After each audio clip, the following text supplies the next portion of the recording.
All right, did you want to do any sort of introduction, Becca?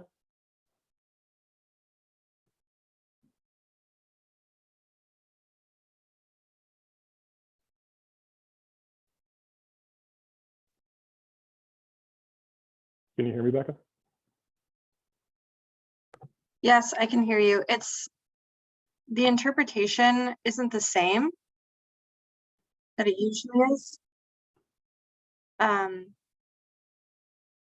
I'm not allowed to type in Andreas as the interpreter. I can just click Spanish.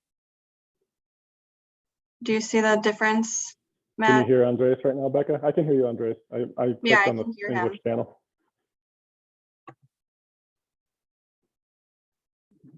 I think it's good now.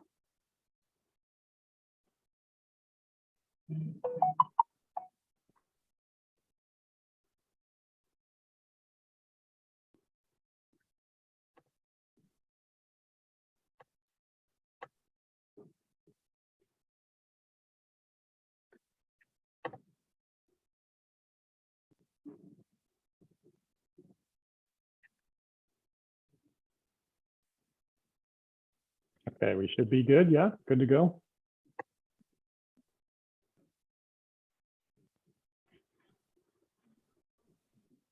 Is there anything I would need to do to mess with different channels to make sure the interpreters can hear me, or? No, I think you should be good, Justin. Okay. Why don't we get started, and if we need to troubleshoot, we can keep working on the interpretation piece. Okay.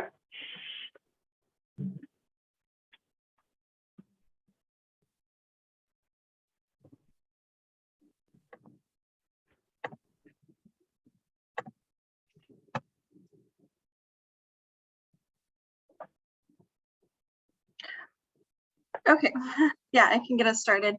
Sorry, we'll figure out the interpretation as it goes.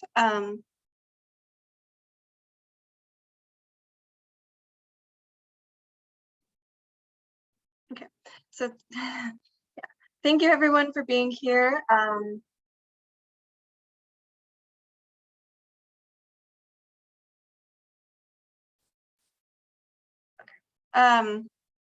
Yeah, so thank you everyone for being here. We have Justin here that will be teaching the branding design basics class tonight.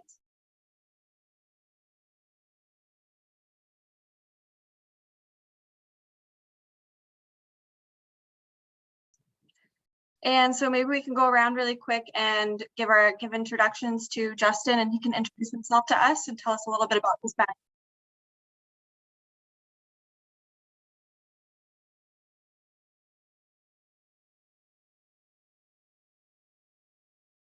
Okay, let's start with Michael. Hi, I'm Michael Berry. I'm a second-year farmer at Big River Farms. The name of our farm is Lifestyle Walk.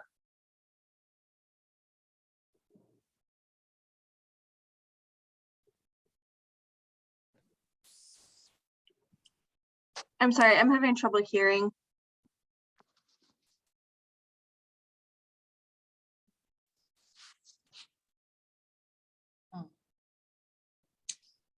This is Whitney. I can go next. Can you hear me? I think it's just my audio. Yep, I can hear you, Whitney. I can hear you too, Whitney. Okay, great. My name's Whitney, and I am my farm name is Asfoda Farm. This is my first year at Big River Farm.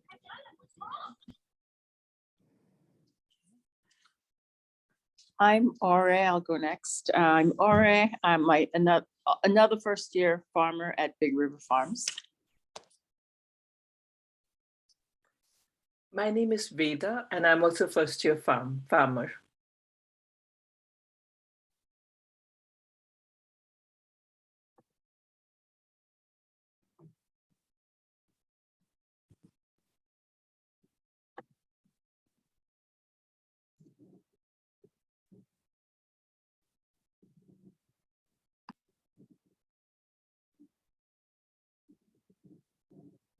I think we just have Mario left. I'm going to end the interpretation real quick so Mario can introduce himself to everybody. Entonces usted puede presentarse ahora, Mario, nada más decir cuántos años lleva cultivando. Puede activar su micrófono.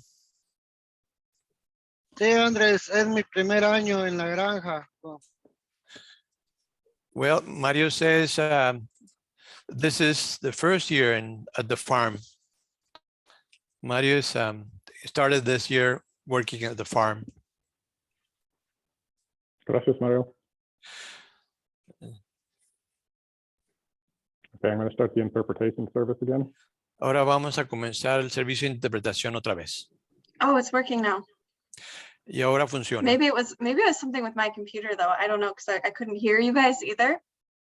So sorry about all the technical difficulties.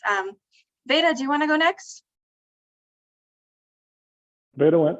I think we got everybody. Oh, okay, sorry. Yeah, okay. Cool, great. Okay, then Justin, you can go ahead and introduce yourself. Tell us a little bit about yourself, and then you can feel free to start your presentation. All right. So hello, everyone. My name is Justin Sims. I have a short intro slide within the presentation itself where I can go into a little bit more intro on myself. But I am good friends and collaborators with Matt Frank with Big River Farms. That was how I found out about this opportunity with all of you. And I love any time that I get a chance to talk about branding, marketing. I've been in it for years. So I'm really excited to get into this and also have a very deep personal connection to the food scene within Minnesota in general that I can also get into a little bit more as we get farther along in the conversation. So without taking up too much more time on the intro side of things, I am going to jump in and start sharing my screen. Most of it is going to be with that slide deck that I'll be sharing out. So you might not see my face super often throughout. And for those of you who listen to this recording and watch this recording later on, you're probably not going to see my face beyond this point. So take it in while you can. And with that, let me jump in here. So I'll share, and then let's see if we can get this going. Might not let me. Can you all see a slide deck? Okay, perfect. Yes. Okay, so we are talking about the building blocks of branding, distinguishing your business through brand. Overview, there's a lot that we'll cover. This might look like a really long list, but in some cases, I'm only going to be talking about some of these elements for a few minutes, but did want to speak to them at their own kind of distinct level each time. I'm also going to have a few points throughout where I'll just leave it open for any questions that all of you might have. So know that if there's a moment that you want to speak up, raise your hand, anything like that.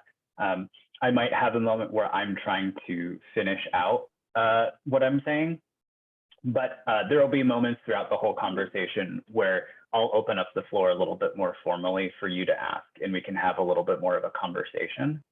So jumping in, my name is Justin. Like I said, I've been in branding for almost 9 years now. I've been involved in a number of different jobs within that conversation. Started off as a graphic designer, so I was doing logo design, larger branding work. I got into eventually what's called art direction, where instead of doing that work myself, I was directing teams who were doing it, and am now at a branding studio. So all we do is identity work, logos, talking about how an identity shows up in writing as well at a studio called Focus Lab. So I work remotely with them. They're based out of Georgia. I love working with purpose-driven companies. I've done it all throughout my career in one form or another, and it is just a big sense of fulfillment that I get from that. And then a small personal thing, I have a wife and a cat. If you hear at some point what sounds like a crying baby in the background, I do not have a child. That is just a cat who is very needy and likes hanging out with me. So thank you for your patience while he might do his thing at some point while we're hanging out together tonight. I'm also a huge fan of biking. I do it whenever I can.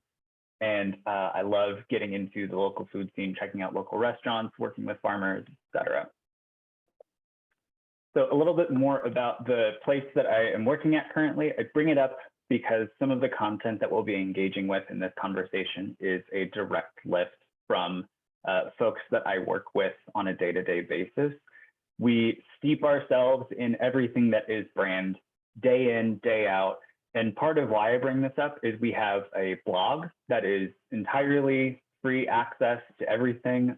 There's a couple points from a particular blog post that I referenced. So know that if you are ever wanting to learn a little bit more about this after we have this conversation, this is a resource as well. The only caveat I will provide here is this studio doesn't focus on agriculture or anything with food brands specifically. It's all technology companies. So some of it may be a little bit ill-fitting with the conversations that you all are having around it being branding for farms, but I've tailored this conversation to focus just on both the scale that you all are operating on, knowing most of you are within your first year, some might be in your second year of farming, so it's much smaller business that you're engaging with, and a little bit more of an intro conversation to some of this versus with the studio that I'm working at, we work exclusively in updating the brands that companies already have and improve on what's already there versus building something from scratch, which is in some cases what you all will be doing. So jumping into just the real heart of this matter, what is a brand? And often branding and marketing are used synonymously, but there is a distinction between the two. Branding is ultimately the meaning that people attach to a company, service, or product. So that's the characteristics that you would describe it as, the logo for the company, any colors they use, fonts that are used, as well as the written tone of voice. There are a number of other things that go into branding itself, but that provides a general overview. Whereas marketing is more about how you leverage that brand and promote it to the world.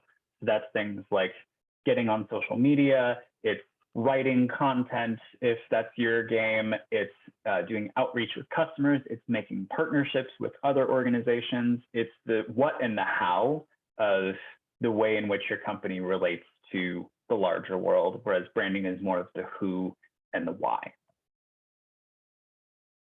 And really, these are two oxen pulling the same cart, ultimately, because without branding, marketing is unfocused and inconsistent. And without marketing, the message of a brand is never heard.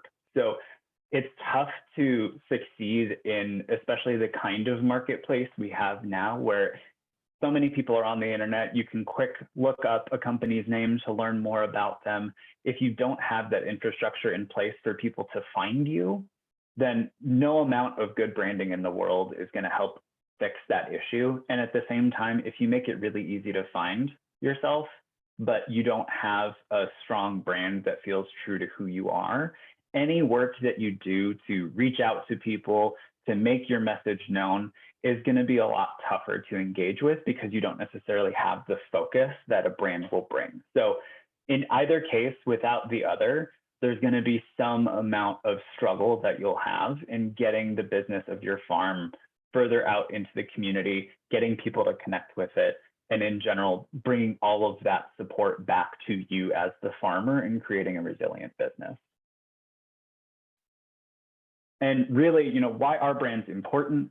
Part of what I note here in creating a brand specifically that's true to you helps to show customers that you've invested in yourself and your business. It helps to establish credibility with new potential customers who may not have heard of you before.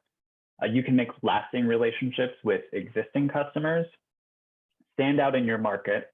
You can create long-term loyalty for your farm's products, and ultimately attract new employees and partners by creating a sort of a banner that all of these people can rally behind and say, this is an organization that I care about. And the reason that I specify creating a brand that is true to you is you're the one who has to live with this the most. You as the farmer will be with this brand, with this logo, how you write, how you show up in the world day in, day out. And if it doesn't feel like it reflects authentically to who you are, that's going to be a hard position to support over time because you're ultimately stretching beyond who you might be naturally. So a lot of what we do at the studio that I work with and that I have done in the past is to really dig into almost these deeper kind of philosophical questions versus just a tactical, how might we build a logo that is going to attract people. You're going to attract the most potential customers that will support your business by being genuinely honest about who you are, what you're excited about, why you're in this kind of business to begin with, and find people who are going to naturally connect with that. And the more that you can do that, the more that you will not only help clear out the folks who might not be as invested in that kind of mission and that kind of focus, and thus won't be as big of an advocate for you as you would need to be when you're not in the room. But also for the folks that do find you who are really excited about that, they can become staunch advocates for everything that your organization stands for. And that's where that loyalty piece comes in. We'll dig a little bit further into that, farther into this conversation. But I did want to have just a highlight at the top of this is something that is absolutely worth investing in. That doesn't mean you have to invest a ton of money right at the top, but it is something to take seriously and make sure that you don't make the decisions lightly or too fast, because part of this too is ultimately you're building a relationship with people. And if you rush that decision and change what that relationship is based on soon after you've done it, that's going to create the same disjoint and struggle that you might have in finding a new friend or a new partner relationship where you feel like they're one person, and then 6 months later, there's a large new facet to who they are that comes out and you go, I didn't sign up for this. This isn't what I'm interested in. And it just tends to erode trust over time. It's ultimately the same in brand. And so with that, when you don't invest in brand, there are several risks associated with that. You risk being looked over in your market because branding is ultimately a way to show customers, both new and current, as well as partners, that you are taking your business seriously and you've thrown, in some ways, some skin in the game by investing back in yourself. That can then become a reflection of your products, of the quality that people come to expect, and in some cases, the values that you might be able to align on. So you risk being overlooked in your markets by being passed over by other people who have invested in their brand and look more attractive at the onset, even if the products that you are selling are exactly the same, or if yours are better. It's ultimately just tougher to make that claim when they've invested in the brand and you haven't. It also can sometimes cast doubt on the quality of your products, because ultimately you only have a few seconds to engage with someone who is new to your organization for the first time. So being able to get them and say, hey, I'm taking this seriously. I take my products seriously. I take my farm seriously, and doing so in a way that instills trust almost immediately. These can ultimately stagnate and slow down the growth of your farm by virtue of not getting in the kind of money that would ultimately behoove you making a decent and dignified living off of this branch of exploration and entrepreneurship. You can limit how many customers can engage with your farm. This I'm specifically tying to folks who can have shirts or hats or stickers, anything that can help represent your farm or your organization when you're not in the room. You get people who are really excited about your farm. They'll talk about it all day long. There are farms that I absolutely love, and anytime someone talks about potentially getting a CSA, I've got a list of different farms that I already recommend, partly because I've had good experiences with them, and partly because the relationships that I've seen through the brand ties to what I espouse and what I believe in within the food system. So I can then become just a natural advocate by extension. It also, not investing ultimately creates inconsistency with how customers can relate to you, because you're not the one setting the rules for what that engagement can look like. And ultimately, your brand, as I've been loosely alluding to, your brand helps customers relate to your farm specifically. And this is why investing in it is important.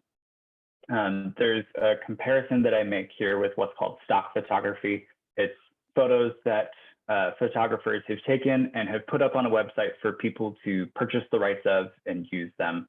There's a number of sites that offer those licenses up. And if you go and buy that photography, sometimes there's a chance that someone else in your same industry has also bought that photo.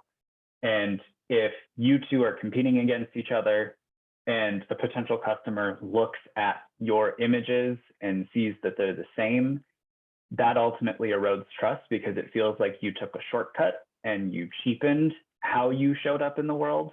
But if you invest in something that is who you are, is representative of who you are, no one else can replicate that because no one can be you. So the more that you can build characteristics of yourself, your family, your history, your own culture, even all of those into the brand, no one's going to be able to replicate that sauce exactly. So this is a way for you to build relationships with your farm, whether you're in the room or not. And that last piece is especially powerful, like I mentioned, with the advocacy that I have for different farms who do CSAs and other sort of direct to customer engagements.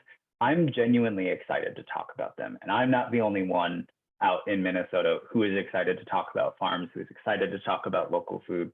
It's a growing topic. And so the more that you can get on that train and get folks excited about what you have to offer, the better off you're going to be. So I see ultimately brands within farms that fall into two camps.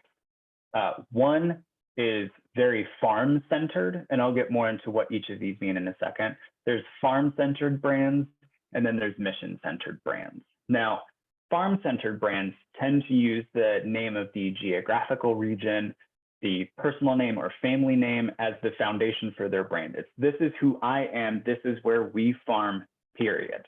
And there's really solid benefits to going that route in that you can focus on a direct relationship with a customer in how farming has been for most of human civilization's history on this planet. Oh, I go buy my eggs from this person. I get my produce from this other person. You can keep that history and that legacy strong and alive. And whether that's cultural history, whether that's geographical history, personal history, doesn't really change that there is real power in rooting in personal name and personal history. Now, the struggle with that is because so many farms have done that over the years, it is a really common choice for farms to engage with for their own brand. It's, you know, Sims Veggie Farm. And because of that, it can be really hard to stand out because so many farms are ultimately taking the same strategy of how to promote their own farm's offerings. So it can be tough to be a little bit more individualized inside of that space. It can also take time for customers to build association with the qualities and the practices of your farm because it's so centered on who you are as a person. Now, the other piece to this, before I get into the other type of identity for farms, these are some examples of just Minnesota farms that really lean on this kind of format where it's either a location-based or in most of these cases, it's actually name-based. And you can see there's a bunch of different ways that you can go about answering that prompt once you have the name of your farm determined, and that's just based on something within your own history. There's no real rules beyond that, but we can even see in those bottom two with Wright Farms and McCabe Family Farms in the bottom left and bottom right, is both of them are a little bit reliant on the sort of pastoral rolling hills with rows of crops and sunlight.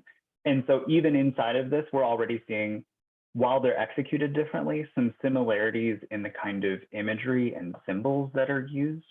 So it's a quick way to get almost watered down inside of the landscape and make it a bit tougher to stand out because it's a playbook that so many farms have done before.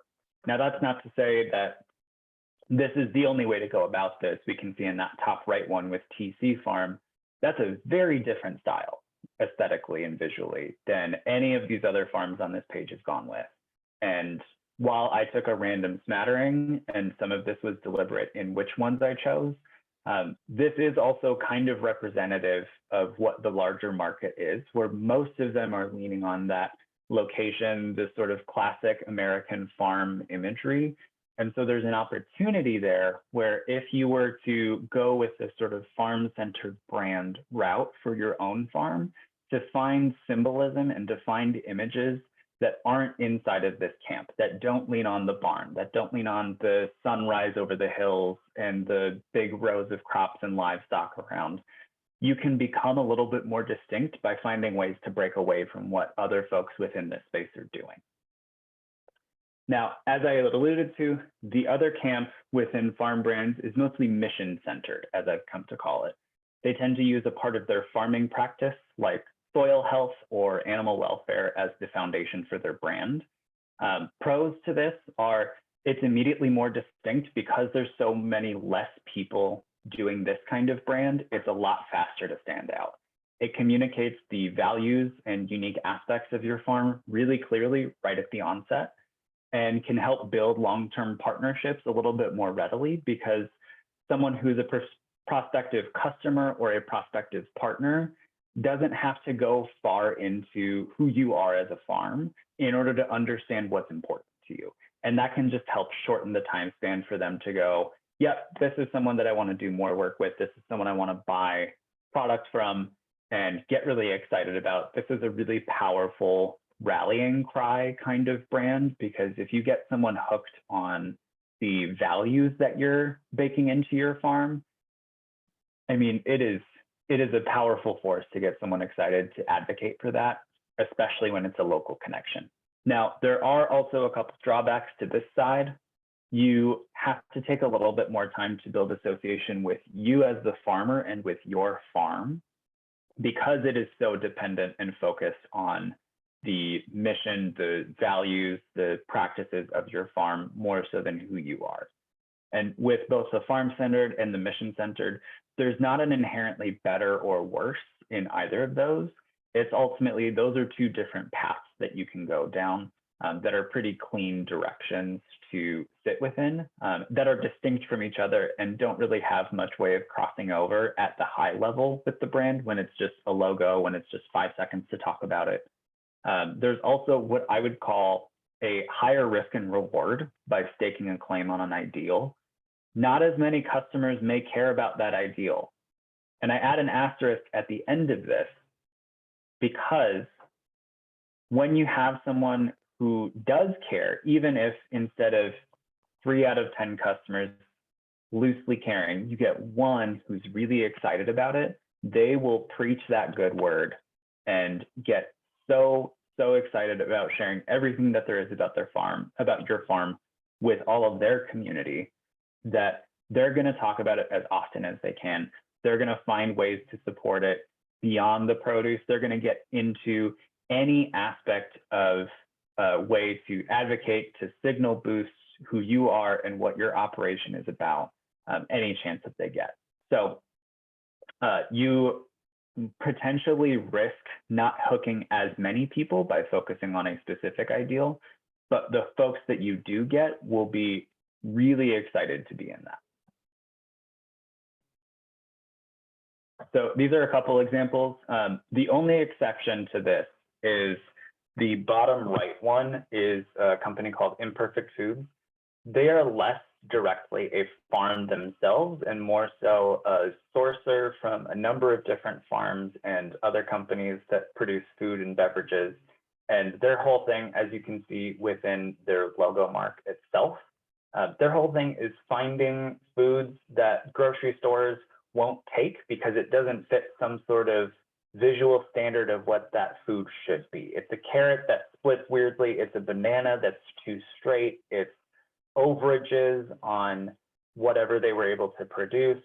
And Imperfect Foods will offer that up as a subscription to folks who want to help prevent food waste. So what they've done is said, hey, we're going to take the food that grocery stores claim is ugly and find a different avenue for that. So the farmer can still make money, but we don't have to waste that food. That's perfectly fine. It's just not what we expect it to be. The Helpful Hens logo speaks to a company by that name that is all about producing eggs that are made from chickens who have just the absolute best life that you could give them. They're roaming around everywhere. They're eating bugs, they're eating grass. And so by proxy, the eggs that they produce are a lot more nutrient dense. The chickens themselves aren't as stressed. So you're not getting any stress related after effects within the eggs themselves, whether that's nutrients, whether that's consistency, egg shell thickness, anything like that. We also have HAFA over on the top right, which is the Hmong American Farmers Association. That's a Minnesota-based organization that is similar to Big River Farms, but focuses specifically on the Hmong community. And then this last one is called Soulfire Farm. They're one that I found out about through a podcast that I listened to, and their whole mission is to get folks within the African American community in New York to get out of the city and farm, work with their hands, get in the dirt, and reclaim an aspect of what used to be part of African American history immediately after slavery ended, prior to a lot of other historic injustices that happened.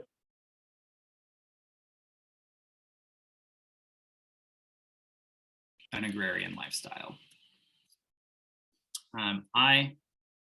Sorry, my microphone is Weird. Can you all still hear me fine?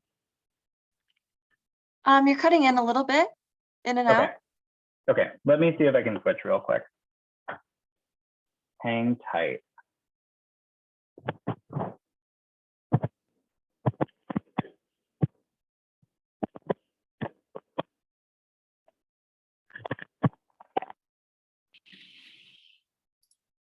okay. Is this any better? That's perfect. Okay, Yeah. perfect. Okay, I just switched to my computer mic. Okay, thank you for the patience on that. Are there any questions? Sorry, for some reason I'm not able to go back. Give me 1 second here.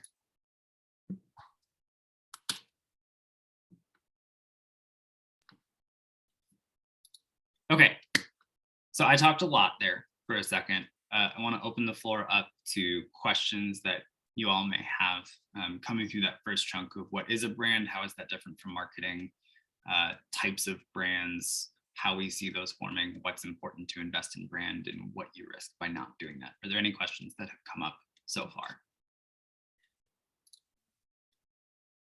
In the chat, we do have a question from Whitney because she has to leave a little early. She's asking if you have a branding template that you would recommend for them, and do you have other books or resources that you would recommend? Sure. So I had already planned on sending through a glossary of different terms that I'm going to be talking about so that you all can have that as a reference after. I can include some books and resources in tandem with that. As far as a branding template goes, it's a little tough to answer that question. What I will say, if I'm understanding the question correctly, there are tools that you can use that I'll speak to in a little bit. But knowing that you have to jump off, there is a tool online called Canva. It is a free graphic design software that's mostly for layout work. Great. Okay, so I don't need to explain Canva to you. Awesome. So that's the big one that I would recommend.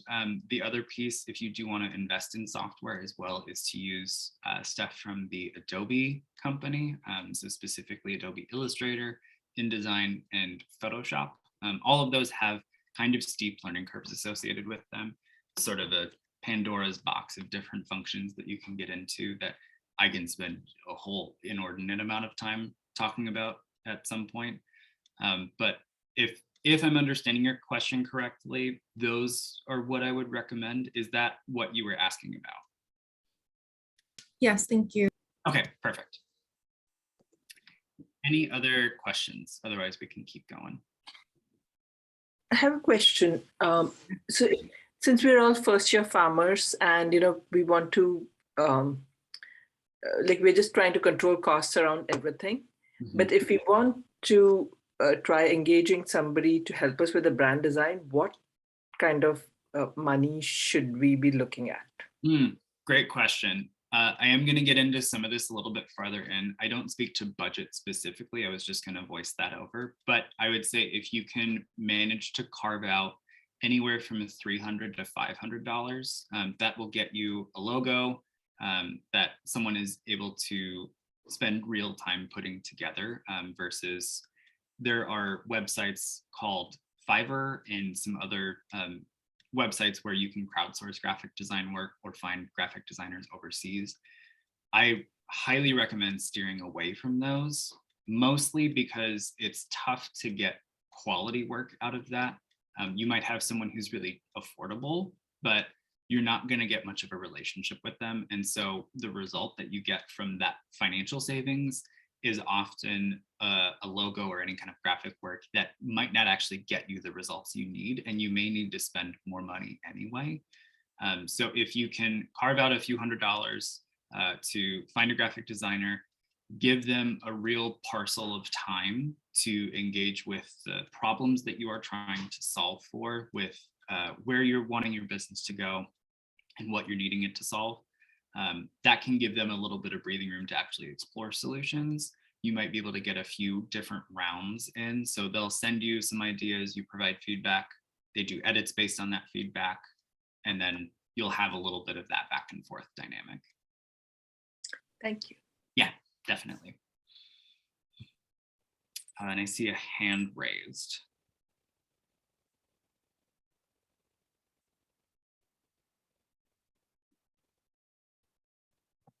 Song, do you have a question?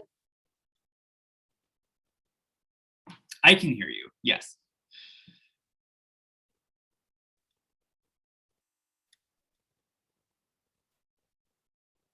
We may have to turn off interpretation to hear Zong, because I think he's in the separate audio channel for Hmong interpretation right now. So give me 2 seconds, I can turn it off real quick. Okay. Oh, perfect. Maybe he could repeat my question. I don't know, but Quizás pueda repetir mi pregunta. I'm looking for like a website that you could put a lot of stuff on there without being charged. I tried this thing called Wix. Someone told me, but then they kept on sending me to do more subscription. Is there something I could use without getting harassed by the website to keep doing subscription? And I could put like a couple pages on that same site. I'm not very tech savvy, and I'm just questioning if you have any source that won't charge me any more money than what I can afford, you know? Sure. Sonshi Lee está preguntando que si hay alguna página web en la que puedan encontrar looking for a space to host a website specifically, or sin are you costo looking more algún for ejemplo? A space where you could put files like a logo, or sort of represent what your brand is just in a series of images? Like once you find your logo and Una vez que encuentra what you su want to brand, logotipo y lo you que quiere want como to marca, post it on a website puede- so that people could go to ¿hay look at alguna your products. lugar donde poner Like how do I eso en do una that página web without para que la gente pueda ver having to get sus charged productos using a website? sin tener que pagar? Sure. ¿Dónde se puede hacer eso? Sadly, there aren't a lot of options that would allow you to have a website without some sort of trade-off, whether that's money, whether that is having to use your terms, having them kind of harass you with like, hey, you should have this subscription, hey, you should charge money for this, or pay money for this. If you can find directories where your farm can be, that would be maybe my best bet, is to get in with a larger community of folks and say, well, this is my farm. Like I know Minnesota Grown has its own directory of different farms inside of Minnesota to highlight, hey, here are all these different organizations that are growing food right here in this state. So that's a way that you could go about that, and then eventually graduate up to having a website that you would be able to pay for. I will say too that the company Squarespace has some pretty affordable options for just a really basic site. And you can have what's called a landing page, where instead of having, here is my home page, and here is about, and here's more info about my farm, and then a contact page, all of that can exist on one. And that's going to be your most affordable option.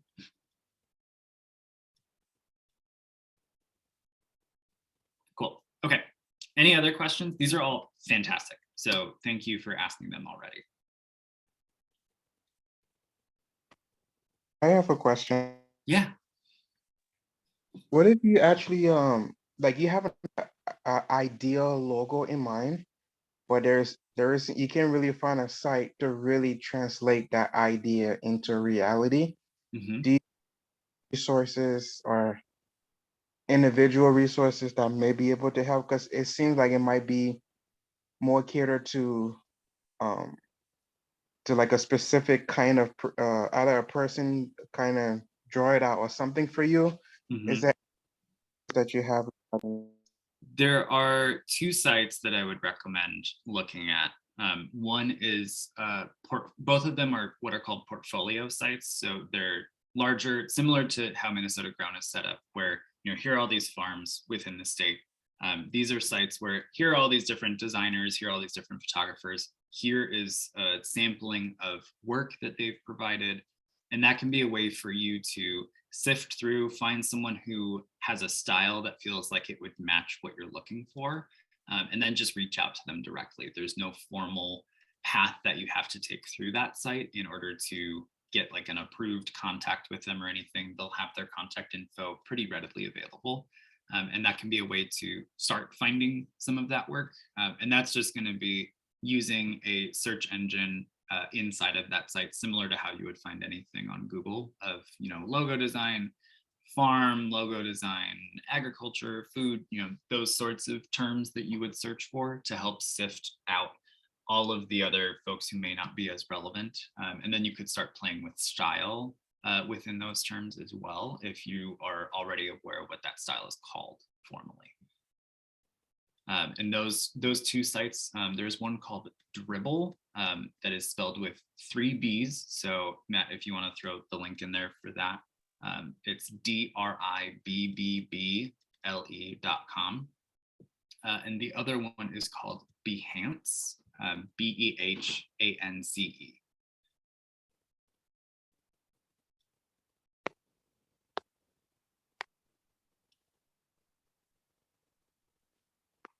So those would be, yes, perfect. Those would be my recommendations for starting to look through, like if you have an idea in your head of what you would want that logo to be already, these can be spots to start finding designers who could match that style. Thank you. Yeah, you're welcome. Okay, I am loving the questions. Some of them I think will also be really helpful once we get a little bit further in as well. So I'm going to jump back in. And I'm actually going to start this next part with a brand that I worked on years ago. This was the first client that I ever had. I did a really basic logo for them to start and then revisited that relationship over a number of years. It's a hops farm. So for those who aren't familiar, farming hops is similar to farming grapes for wine, but the scale is a lot bigger. So the image that you're seeing here that I took of what was their larger farm parcel, those vines are going up about 20 feet into the air. And it's a huge operation to get them all harvested. What you're ultimately looking for are little cones along the vines.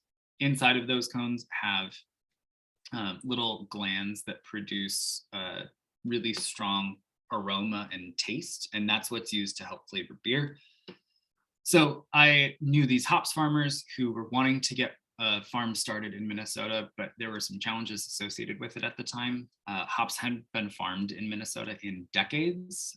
Minnesota and Wisconsin used to have a decent presence for hops farming back in the early 20th century, but there was a blight that went through and wiped most of that crop out. And a lot of that farming shifted to within the United States, shifted mostly to the Pacific Northwest. So Washington, Idaho, Oregon mostly, and then there's a lot of hops farming overseas in places like Germany and China. So a lot of brewers were getting their supplies from out of state. These guys were wanting to start something in state. There wasn't much of a presence for it.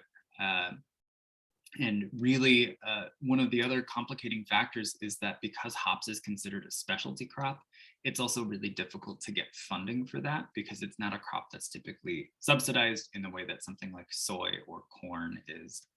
So getting the infrastructure in place, which is really, you have these 25, 27 foot long cedar poles that have to get piled into the ground to support all of the weight along these tethers that then hold up the vines. It's a really big infrastructural cost. So it's not an easy undertaking by any stretch, but given how much the beer brewing industry within the Twin Cities especially grew over the last 10, 15 years, this was a really big opportunity. These guys wanted to capitalize on that. So I made a logo for them that centered not on being a farm specifically, but on this sort of cool factor that is associated with a lot of breweries. We wanted to create a brand that both brewers and beer drinkers alike would connect with. So we created this brand, Mighty Axe Hops. Mighty Axe is referencing Paul Bunyan, who is a folklore figure within Minnesota. And then the other piece around this badge says local hops, local beer. And so we were really trying to drive home like, hey, if you're brewing beer locally, your best bet is to also get your hops locally and show through this defined brand that hops in Minnesota should be taken seriously. And thankfully, it really started to take off. They started getting collaborations with folks. They were getting a little bit more funding. They started to expand on the test plot that they had. And all of that was from this initial brand, which when I got out of college, I was dirt poor and looking for any opportunity to make money. So I got $100 and a 6-pack of homebrewed beer for this logo and spent probably 60 hours building it out. So I did it to get my name out there, and that worked. The more that you can find somebody who's been in the business for a little bit, the better I think you'll be. In some ways, we got lucky in that there wasn't a lot of competition in this space locally, so it was really easy to stand out. So I say all of that not as a way to badmouth any work that I did or any efforts that these guys did, but if you are doing something like farming eggs or produce, there is a much denser market of competition inside of that already. So making sure that you have infrastructure within your brand that can support you and not be written off really quickly is huge. Thankfully, this is not written off though. They got a lot of support with it. People started to get really excited about it. And why is it not switching? There we go. But there were some struggles with the brand, mostly around stewarding it. And what you'll see here is on the left is that logo that I had produced, which actually I had originally only done the that mark that you're seeing in the middle and then that color gradient. The client added on the text around it after the fact. And these other elements were also part of different merchandise opportunities. They made shirt designs, hoodie designs, but all three of these have very different looks associated with them.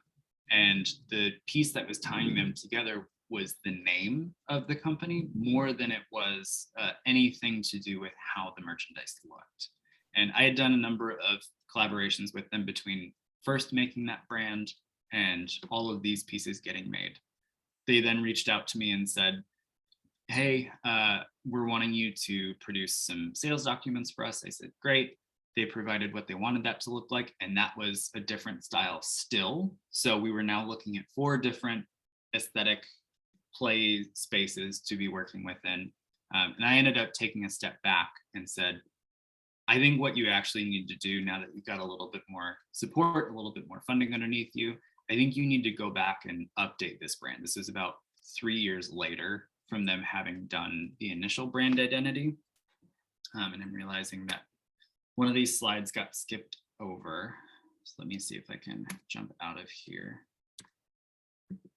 to show the other piece. Yeah, here we go. So the other piece that was an issue was with the logo that I had built directly. Some of this was just straight ignorance of what worked and what didn't. But the biggest struggle that we found was as this logo got shrunk down to smaller sizes, we started to lose some of the detail that was present, particularly within those two small arches toward the top of the logo. You can see that as the logo gets smaller and smaller, they're almost disappearing altogether. You want to avoid that kind of detail loss as much as possible because it weakens the strength that your logo has ultimately if it starts to lose that detail. It feels delicate in some ways, and it can also be difficult for if you're going to get something printed for that detail to even come through on whatever equipment the vendor you're working with is using. You might just lose that detail altogether, and then you start to erode more inconsistency into the brand that you're trying to reinforce by printing that material to begin with. So we had issues with the logo. We had issues with stewardship of the brand. So I came back and said, I think we actually need to do a little bit of a deeper dive, come back in, figure out who you guys are again, now that you have grown, and really just take a new chapter within your brand's history. So they had approached me with this feed bag that they had found on one of the co-founders is a 4th generation Minnesotan farmer. This was his great grandfather's feed bag from the 1940s. It was tucked inside of the barn on their family farm. He loved the look of it and wanted to build a little bit more of an identity around that specific piece. So when we were looking to do this brand update, this rebrand, which I'll define a little bit more later on, we wanted to make the brand more distinct from other farms in the market. We wanted to create ways to use the brand in new formats, like being able to sell guides on how to grow hops, being able to have sales documents, different aspects that had yet to get rules built around them and how to foster that brand inside of that specific use case. And then also fixing existing issues with the logo, graphics, how to use them, where to stretch. There weren't many rules to begin with when we first built the brand out. So some of this was also just a natural maturing of the brand and a way to swing back and say, okay, now that we've got our sea legs under us a little bit more, let's take this a little bit more seriously. So we did that and started by doing a deeper dive on what competitors were doing. These were 3 distinct ones that they had brought up. YCH hops was the go-to grower at the time for any large-scale conversations. We knew that Mighty Axe hops was not going to have the scale to compete with a YCH, but it was important to understand what this brand looked like so that when speaking to brewers, we could say, I get that this is where you're getting most of your stuff from. We're not going to take that relationship. We're not in a position to. What we can do is provide an avenue for fun, limited run beers. It's a marketing opportunity for you guys to say that you do local hops, and it's a way to create an identity that feels distinct enough from what's within the marketplace where they would want to advertise that collaboration.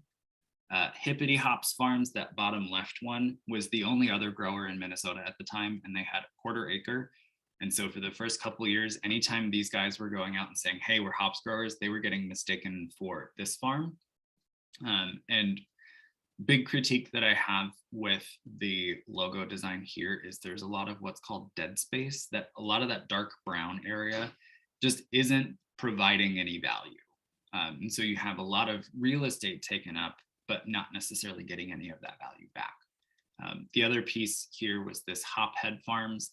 They were doing similar work to what Mighty Axe was wanting to do, but they were in Michigan. So they were a good one to keep an eye on, not in the sense that they were a direct competitor, but what was working well for them and what could we tailor to what Mighty Axe Hops was doing out in Minnesota. So part of what I focused on in fixing that logo scalability issue, losing some of that detail, was thickening up some of these elements and really simplifying some of the shapes inside of them. So rather than having all of these really sharp points throughout, we dulled some of that. We gave a little bit more breathing room around all of the different elements. We tightened up some of the consistency within gaps between different shapes as well. just to give it a little bit more of a cohesive look, and even looking at the overall perimeter of the shape and how that was coming together as well. So to give you an idea of how those two came together, left logo is the original, the right one is the new one. Based on that feedback, we pulled a lot of those geometric elements like the blue circle, the yellow background, that red banner with the yellow text running through it. All of it was a pretty direct inspiration, but none of it, and this is key, none of it copied that design directly. And this will be really important whenever you're engaging with a designer, that you are not copying existing work, partly because there is a legality issue with that. If you have copied somebody else's work, you can get a cease and desist letter from that competitor or that company that already has that work to say like, hey, we had that logo first. You need to stop, you need to find something else. And if you've already gone to market with that design and then suddenly have to change it, it's that same relationship gap that forms that I was talking about earlier, where suddenly you're this different person. Your logo is different. Your name might be different even. So anytime that you're going out and exploring, you know, what do I name my farm? What do I have this logo represent? What does it look like? Go in and do research as well to make sure that you aren't inadvertently or unintentionally copying somebody else's work. Because it's just a sad path to go down when you have to change, even if you didn't know that that was already out there. So we finished this brand update. We did the different logo design. And then from there, started to build that out into a whole bunch of different options. There was a grower's guide that I built for them that had all of these graphics and text formatting inside of it, so that was its own kind of cohesive thing. We had shirts, we had business cards. There was a collaboration that we did with local breweries where folks could get a hops passport. And there were 3 different breweries doing work with Mighty Axe's hops specifically. And so if you went to each of those breweries, you got that beer, got a little stamp, you could show that passport on social media to say, hey, I checked out all these different breweries. And you were entered into a drawing with all 3 breweries to get a bunch of different merchandise from them: hats, shirts, hoodies, etc. Anything that could help round out the beer lovers wardrobe. And we got a ton of press from that. It was super exciting. So this also goes to show when you come back and really think through your brand intentionally, you can also think about ways to extend that brand into experiences. And ultimately, you know, it's all fine and good that we spent a little bit of money initially, built that logo out, came back, revisited it, spent a lot more money to do that.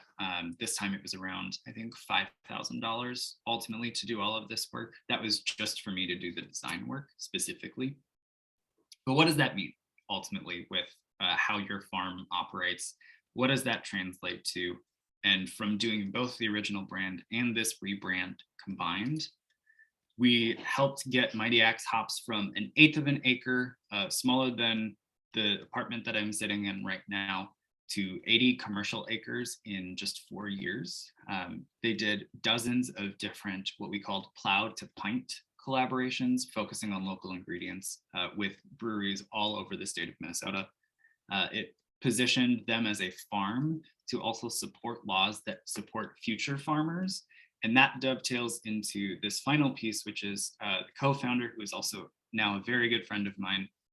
He did a TED Talk with TEDx St. Cloud. So he went onto a stage, talked about the importance of farmers, talked about how farmers aren't getting any younger, the average age is going up, we're losing farmland, and without all of those efforts to grow your food and grow all of the ingredients that make your beer and your wine and your whiskey and everything else that we consume, to the title of this talk, without all of you farmers, you would be hungry, naked, and sober. And that is a sad world to live in. And that TED Talk, once it went live on TED.com itself, has now garnered over 2 million views. So there's real power behind having a brand that is strong and having a brand that is consistent to who you are. These guys, both of the co-founders, were a little bit edgier. They didn't have a problem swearing in front of people. And so having a brand that allowed them to be themselves made it so that when someone experienced the brand without them in the room, And then with them in the room, both of those experiences felt authentic to what they had understood the brand to be. And it also allowed for the personality of them as farmers and as business people to come through in that brand in a way that they were excited about. And ultimately, this is a project I still hold just a ton of personal pride and satisfaction in. It was an absolute blast to work on. And it was really fulfilling to see all of that build out from, I remember standing with them while they were putting up their first trellis poles for growing on that test plot. And they couldn't afford the full 20-foot poles. So they did a few 12-foot and grew all of the hops on a 45-degree angle. And that was what they could afford at the time. That was what they could get away with. And when we reconnected a few years later, they had built out an entire production facility. They had gotten 80 acres outside of St. Cloud to grow on. They had built all of that out. They had a bunch of different varieties of hops that they were growing. They were starting to get into what's called terroir, so the regional flavor palette of different crops, similar to how when you hear about wine grown in France versus Italy versus, you know, Southern California, all of those might have different flavors associated with them. They were finding that the same was happening with hops. And so they were working to reposition some aspects of the brand into this idea of tasting what the regional palette of hops grown in Minnesota was like. And in one case in particular, I cannot remember the variety of hop, but when it's grown in the Pacific Northwest, it had this aroma and this taste of really like pininess, so like pine trees. But when it was grown in Minnesota, it had this sweetened fruit aspect, almost like canned pineapple. And so when you brew a beer with that, it's going to take on an entirely different profile as a result. A sad aspect to this tale is there was a massive storm that damaged a large portion of their crop right in the season where they were about to go into a net profit for the first time. And because of how much damage had happened, the investors that they had decided to pull out. Mighty Axe eventually closed. So sadly, the farm is no longer, but it did forever change the landscape of what it means to both farm specialty crops here in Minnesota and what it means to work with local breweries in the Twin Cities, especially. So there's still a mark that they've left within the landscape. But I bring all of that up to say that even with a really solid, successful brand that you're marketing, you're getting out into the world, sometimes there are also events that happen that are outside of anything a brand could help support. So it is unfortunate, but I did want to also be realistic about where the brand is at today.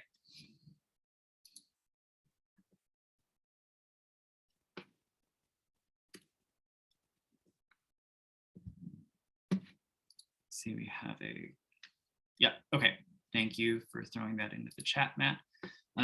Going through that case study, any questions that showed up that folks want to ask about?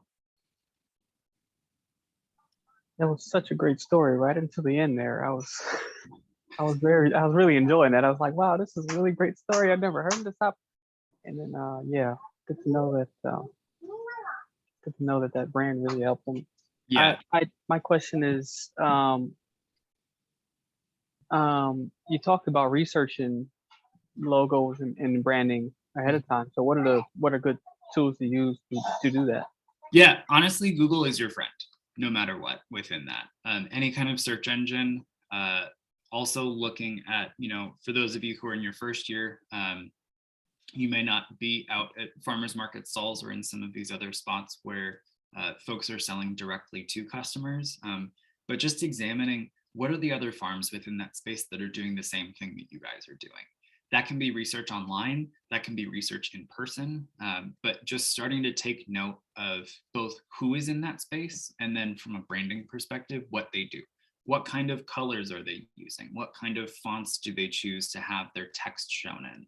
Are there certain patterns that they're consistently leaning on? Is there certain imagery within their logo that they're using? You know, like we saw with the farm-centered brands examples that I had, just in that sampling of 4, 2 of them were both using very landscape dependent logos. And in some cases, there was a lot of detail work in there that if we were to shrink those logos down, like we saw with this Mighty X logo that I originally done, we would lose a lot of that detail as well. So finding out who your competition is and then what they are doing are the two big steps with that. And then just searching online is going to be your friend in most of these cases, in addition to just physically going to different farmers markets, anywhere where Big River Farms or partners that you guys work with, anywhere that y'all show up is going to be a huge help. I cannot, being not a farmer, I cannot speak to all of the nuances within where that is. So I'll leave that to folks like Matt and Becca to really speak to. But that would be my stance, is to just start finding everything that you can online about what farms of your size, of the focus that you have, what are they doing? And how can I be different in a way that's still true to myself, true to what I want this business to be? Can I add one thing? Yeah, please. Sorry if you can't hear me. I got some cooking going on the stovetop and the fan's going. But I was going to say another good resource for checking, for doing business names checks is eventually when you do register your name through the state, through the Secretary of State and the Minnesota Department of Revenue, there's a website you can go to check your business name within Minnesota. So it's specific to the state. You won't find businesses that potentially have your same name outside of Minnesota, but it's a good resource for doing a quick check to make sure no one else within Minnesota has your business name. So I'll put that link in the chat too. Did that answer your question? Yep. And yeah, I do remember that, Matt, when I registered our business name. My other question. Yeah. That I forgot now. I'll come back to it. That's fine. We got a couple more of these spots. So if you remember it, write it down or find some way to take note, and we can swing back.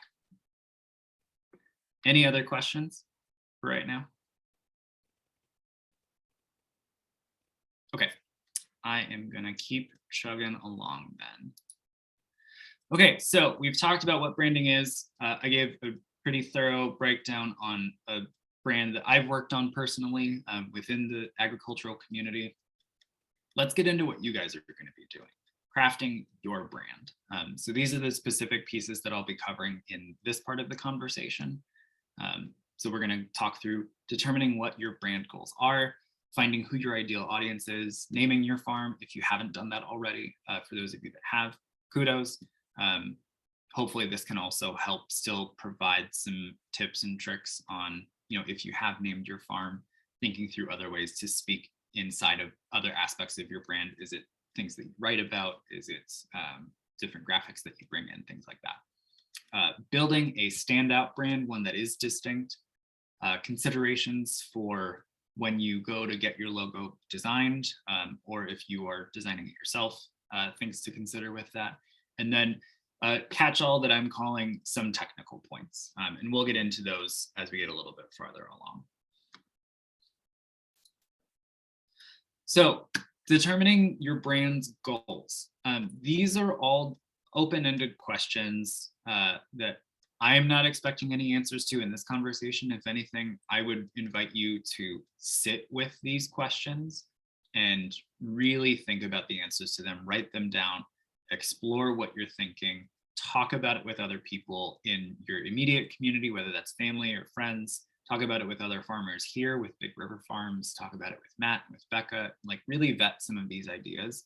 And also just see, like, do these answers feel true to me if I were to sit with it?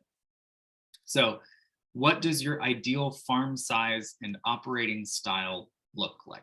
Are you wanting to be a large grower of a bunch of different crops? Are you wanting to focus specifically on one thing? Like Mighty Axe was just hops. They did a bunch of varieties of it, but they only focused on hops and then tangentially would plant cover crop whenever their hops weren't being grown, just to help with soil health, putting some nutrients back into the ground, etc. So thinking through how big you want your farm to be, what kind of focus do you want to have with it? There are some farms that go really deep into soil health. There are some that go really big on animal welfare for those of you that might be raising livestock in the future or currently even. There's some that are just, we just want to make really good food that you love making with, that you love eating. And we want you, when you make a meal, to feel a connection back to where your food came from. Like, that is a perfectly fair stance in its own right. How do you want to conduct businesses? How do you want to conduct business with customers, with partners, with other farmers, potentially even if you want to do a collaboration between you and one or multiple other farms?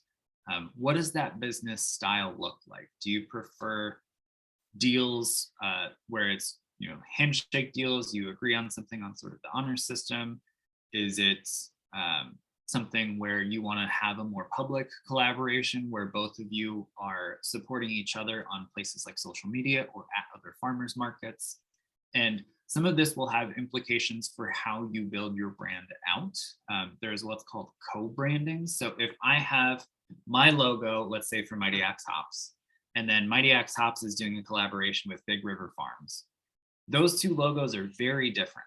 So how do we make rules within each of these brands where the two can play well together and not compete with each other? Because the focus actually should be on the two of them collaborating and working together, not on who can win the most real estate. How do I make sure that my logo comes out on top? None of that is going to happen. And so co-branding is really just making sure that there are guardrails in place for when your logo is with somebody else's. This is how it should be presented. And you know, thinking through what some of those other aspects of conducting business look like. Is it, you know, you doing CSAs? Is it going into farmers markets? Is it going with indirect markets where you're wholesaling? Is it going to schools or hospitals and saying, you know, I'm growing food for this nursing home? All of those also have implications for your brand, and we'll get to why in a second. How do the relationships you have with customers and partners help get you to this ideal setup? So in thinking through the style that you are relating to your customers with, if you love talking shop with them and learning about who they are, what their needs are, that's going to have implications for the kind of imagery that you might use, the colors that you might use, because color especially has a bunch of different associations. And some of that is even nuanced by culture. Color red means a lot of different things depending on where you are within the world. Color white means a lot of different things. And so thinking through who you're wanting to engage with, how you're wanting to engage with them. And then lastly, you know, after you think through all of this ideal farm size, operating style, way that you relate to people, way that you relate to partners, what do you need to do to enact steps to make those ideals not just a thought, but a reality? What's the path that gets you there? Once you understand what those goals are, and you say, I want my business, my farm to look like this in 3 years, in 5 years, in 10 years, that gives you a guidepost to work backward from and say, okay, well, now we're talking about a strategic conversation. Now we're trying to figure out how can the brand that I build out support me in reaching those specific goals that I have. And if you don't do that exercise, if you don't establish what those goals are, and if you aren't clear on what you are needing for your own business, getting somebody to design a logo or support your marketing efforts, whatever partnership that might be, it's going to be that much harder to engage with because you don't have that clear roadmap. But these sorts of questions help figure out what that North Star is for you so that you can navigate everything else that comes with this. So, I mean, really all of this comes down to, why is it that you farm? Why are you here at Big River Farms? Why are you getting into this kind of business? Why are you focusing on the crops or the livestock that you're focusing on? Why now? Why in Minnesota? And really sit with those answers, reflect on them, and give yourself that overarching personal and business strategy associated with all of it. So part of this, now that you've got those goals figured out, are going to be about figuring out what your brand's attributes are. So what makes your farm distinct special or unique? And if your farm and farming practices were a person, how might you describe them? This is an exercise we do a lot with the studio that I work at. Anytime we have a new client that comes on, we ask them openly through this exercise that we do, if you were to describe whether they are playful or serious, which one is it? Is it sort of torn between the two? Do you feel like you lean one way more than the other? And we do the this or that format with about 5 or 6 dozen different adjectives. And then over a series of elimination, we say, okay, well, here are your top 3. And I highly recommend keeping it to 3. I wouldn't do 2. There's not quite enough breadth there to build out a full persona based on that. And I wouldn't go more than 3 because we start to get into too many descriptors that actually, in a sort of contradictory way, dilute the character that you're trying to build out. Think about it like describing your best friend. Think about it like describing a mentor or an elder within your community that you really care about, that you've learned a lot from. You don't necessarily go off and spend 5 minutes describing all of the different qualities that they have. You talk about maybe a few qualities, but then you talk about what they do. You talk about how they make you feel. And this is where we get past the strategic aspects of branding and we get more into that philosophical piece that I was alluding to earlier, where, like, who are you as an organization? Who are you as a farm? Are you playful? Are you sincere? Are you bold? Are you innovative? Are you imaginative? These sorts of qualifiers, these sorts of questions, rather than, you know, I want my farm to be associated with good. I want my farm to be associated with quality. Respectfully, those are table stakes within this conversation. And the thing that I have found consistently is words like good, words like quality that you want your product to be associated with. If you associate those on the brand level, it actually calls into question on a subconscious level whether the product you have are those things that you say you are.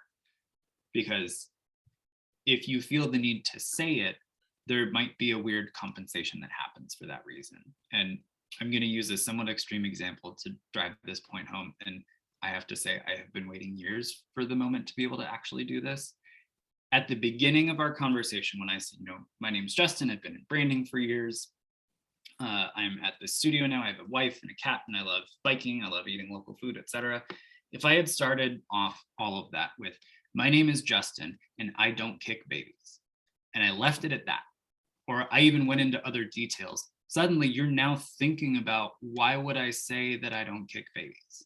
And by virtue of me bringing it up to begin with, something that should be a given because none of us kick babies, you're now actually questioning, why would he say that though? Like, why is it that he would bring up something that I should naturally just expect of him?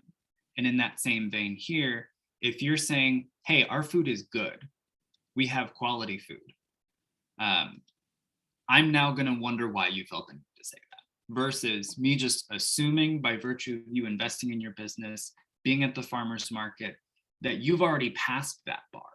And now, okay, well, what differentiates you beyond you having good food? Because most farms have good food. Most farms have quality. And so if you're trying to become distinct, that's not the way to go. But if you can start to look into those qualifiers I was mentioning a few minutes ago of confident, playful, sincere, imaginative, whatever it might be, now we can start to build a persona. Now we can start to build a personality around what this brand identity is ultimately. And that's what we're truly building towards, is creating an identity that your business has in the same way that you have a personal identity. My name is Justin, and I love making silly jokes and making my wife laugh. And I care really deeply about a lot of people, even people that I don't know, that I haven't met yet, because I'm just a deeply caring person, sometimes to my own detriment. That's the kind of qualities that we're wanting to explore, because those are what make you stand out, in the same way that, you know, all of you, I imagine, care really deeply about your community, but your relationship to humor might be different than mine. And so that right there becomes a distinguishing factor in its own right. So you've built your brand goals out, you figured out what those qualities, those characteristics, those attributes are. Now you know who you are. The next step is figuring out who you want to work with, who you want to sell to, who you want to partner alongside of. And really, you have 5 seconds to hook somebody's attention. If I'm going through a farmer's market and I'm just trying to find nice looking cucumbers to take home, because I personally love cucumbers, I will down an entire one in about 3 minutes. Just give me access to a few cukes and I will call it a day. If I'm looking for someone who's going to have that, I'm also tangentially looking for brands that will showcase, hey, we have produce. Hey, it's really tasty. It's really fun, etc. And I'm going to look for ones that, even on a subconscious level, that I'm going to click with on a relationship way, in the same way that I would look for a new friend. And a lot of this is really subtle. It's not talked about super overtly, but there is a lot of rigor and research and science around the psychology of branding and why certain companies will choose some of the design and writing decisions that they make, because there are certain rules that we can just lean on here. And so in thinking about how you want to engage with whoever is going to buy your produce, think about what they do for work. How much do they earn? You know, if they don't earn a lot of money, is communicating the value that your farm has on a financial level, is that a big factor for you? What do they care about? Talk to people who you want to sell more to, who you find that you're really connecting with, and ask, like, what would be important for you in creating an identity that would then give you more of this product? Like, what qualities do you care about seeing in a farm? Talk to a bunch of people, because everybody's going to have some slightly different opinion or vastly different opinion. And so the more that you can widen that net that you're casting of who you talk to, the more you can see what are consistent points that are coming out in, you know, whenever I work with you, farmer, I love that you have this thing, or I love that you support me in this way, or that you always stop and talk to me. You can start to tease out what those consistencies are. And then that can help determine, okay, well, if I want to get more people like them, that's something that I need to highlight more of. How do they currently buy products like yours? You know, someone who is buying for their family at the farmer's market is going to have a really different purchasing strategy from someone who is buying a ton of produce for a school or for a restaurant. And so thinking through what we call that user journey is, of what are the steps that they take to get the product that I'm also selling. Thinking through that, getting in their shoes, trying to understand, in some cases, what some of those struggles are. Can your farm actually help alleviate some of those pain points? If someone is buying wholesale, are they having to jump through a lot of hoops in order to get just produce? Could you go to them directly and say, hey, I have the scale of produce that you're looking for, or, you know, we can start a partnership, and then over the next several years, I can help supplement, you know, what you have. So you can say that you've started buying local produce. There are different ways that you can market that relationship. Also ask some of these people what other brands they connect with, thinking through companies within food that they might like, even thinking through companies that maybe share qualities that you align with. You know, if you are, you know, really innovative, maybe looking at technology companies and seeing if there are small pieces of inspiration that you can pull from. Part of what will help make you distinct is actually looking outside of farming altogether and seeing what you connect with other brands, what you connect with companies outside of agriculture altogether, because then it becomes less of an echo chamber of everybody answering the same question ultimately. And then how can you convince this person that you've found, this group of people that you've found, to buy from you instead of, or in addition to, whoever they're buying from currently? Because that's the biggest name of this game, is you're trying to capture a little bit more of that revenue that's already getting spent elsewhere, and saying, but I have more of what you are needing, or I have an additional amount of what you're needing in a way that you can't get answered successfully with what you're doing right now. I can help with that. That is the basis of any business relationship. You have a problem, I can help you solve that problem. And it can stay transactional in that vein. It can get really deep within the relationship. We find within the studio that I work with, and this is how I also operate as what's called a project manager. So instead of doing any of the work directly, I'm moving all of the pieces behind the scenes to make sure that meetings are scheduled, to make sure that we stay on time and on budget, and that our team has what they need, et cetera. I go really deep within the relationships that we have with clients. And part of what we do as a company is if a client or if a partner that we work with has, given birth to a kid, or they had a death in the family, or they're going through a hard time, we actually keep a little bit of funding set aside to send them something that's tailored. We had a client a few months back who was dealing with some medical issues. They were in Denver, Colorado. So even though we're a remote company, one of our strategists that is on staff used to live in Denver. We found a take and bake restaurant where you could go pick up food that was already prepped. All you needed to do was put it in the oven. We gave this client a $100 gift card and said, sorry to hear that you guys are going through a rough spot. Hopefully this helps just alleviate things. There's no functional value that comes from that purchase, that decision to support them in that way. That doesn't affect the project that we're doing in any capacity. But it is that distinct human element that we're building into our own culture and into our own brand to say, like, this is something that we care about. We're willing to invest just a little bit of money every now and again to meet someone where they are and have a human moment.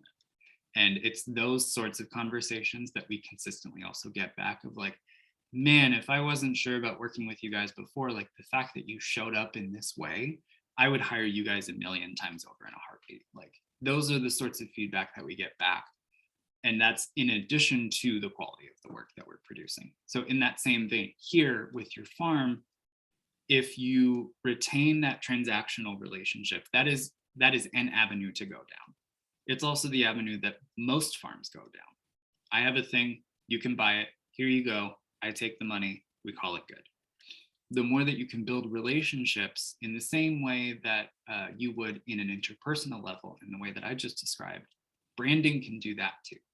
Branding can say, here's an organization, here's a farm that I care about, that aligns with who I am, that has a way to answer the problem better than what I've encountered for solutions so far.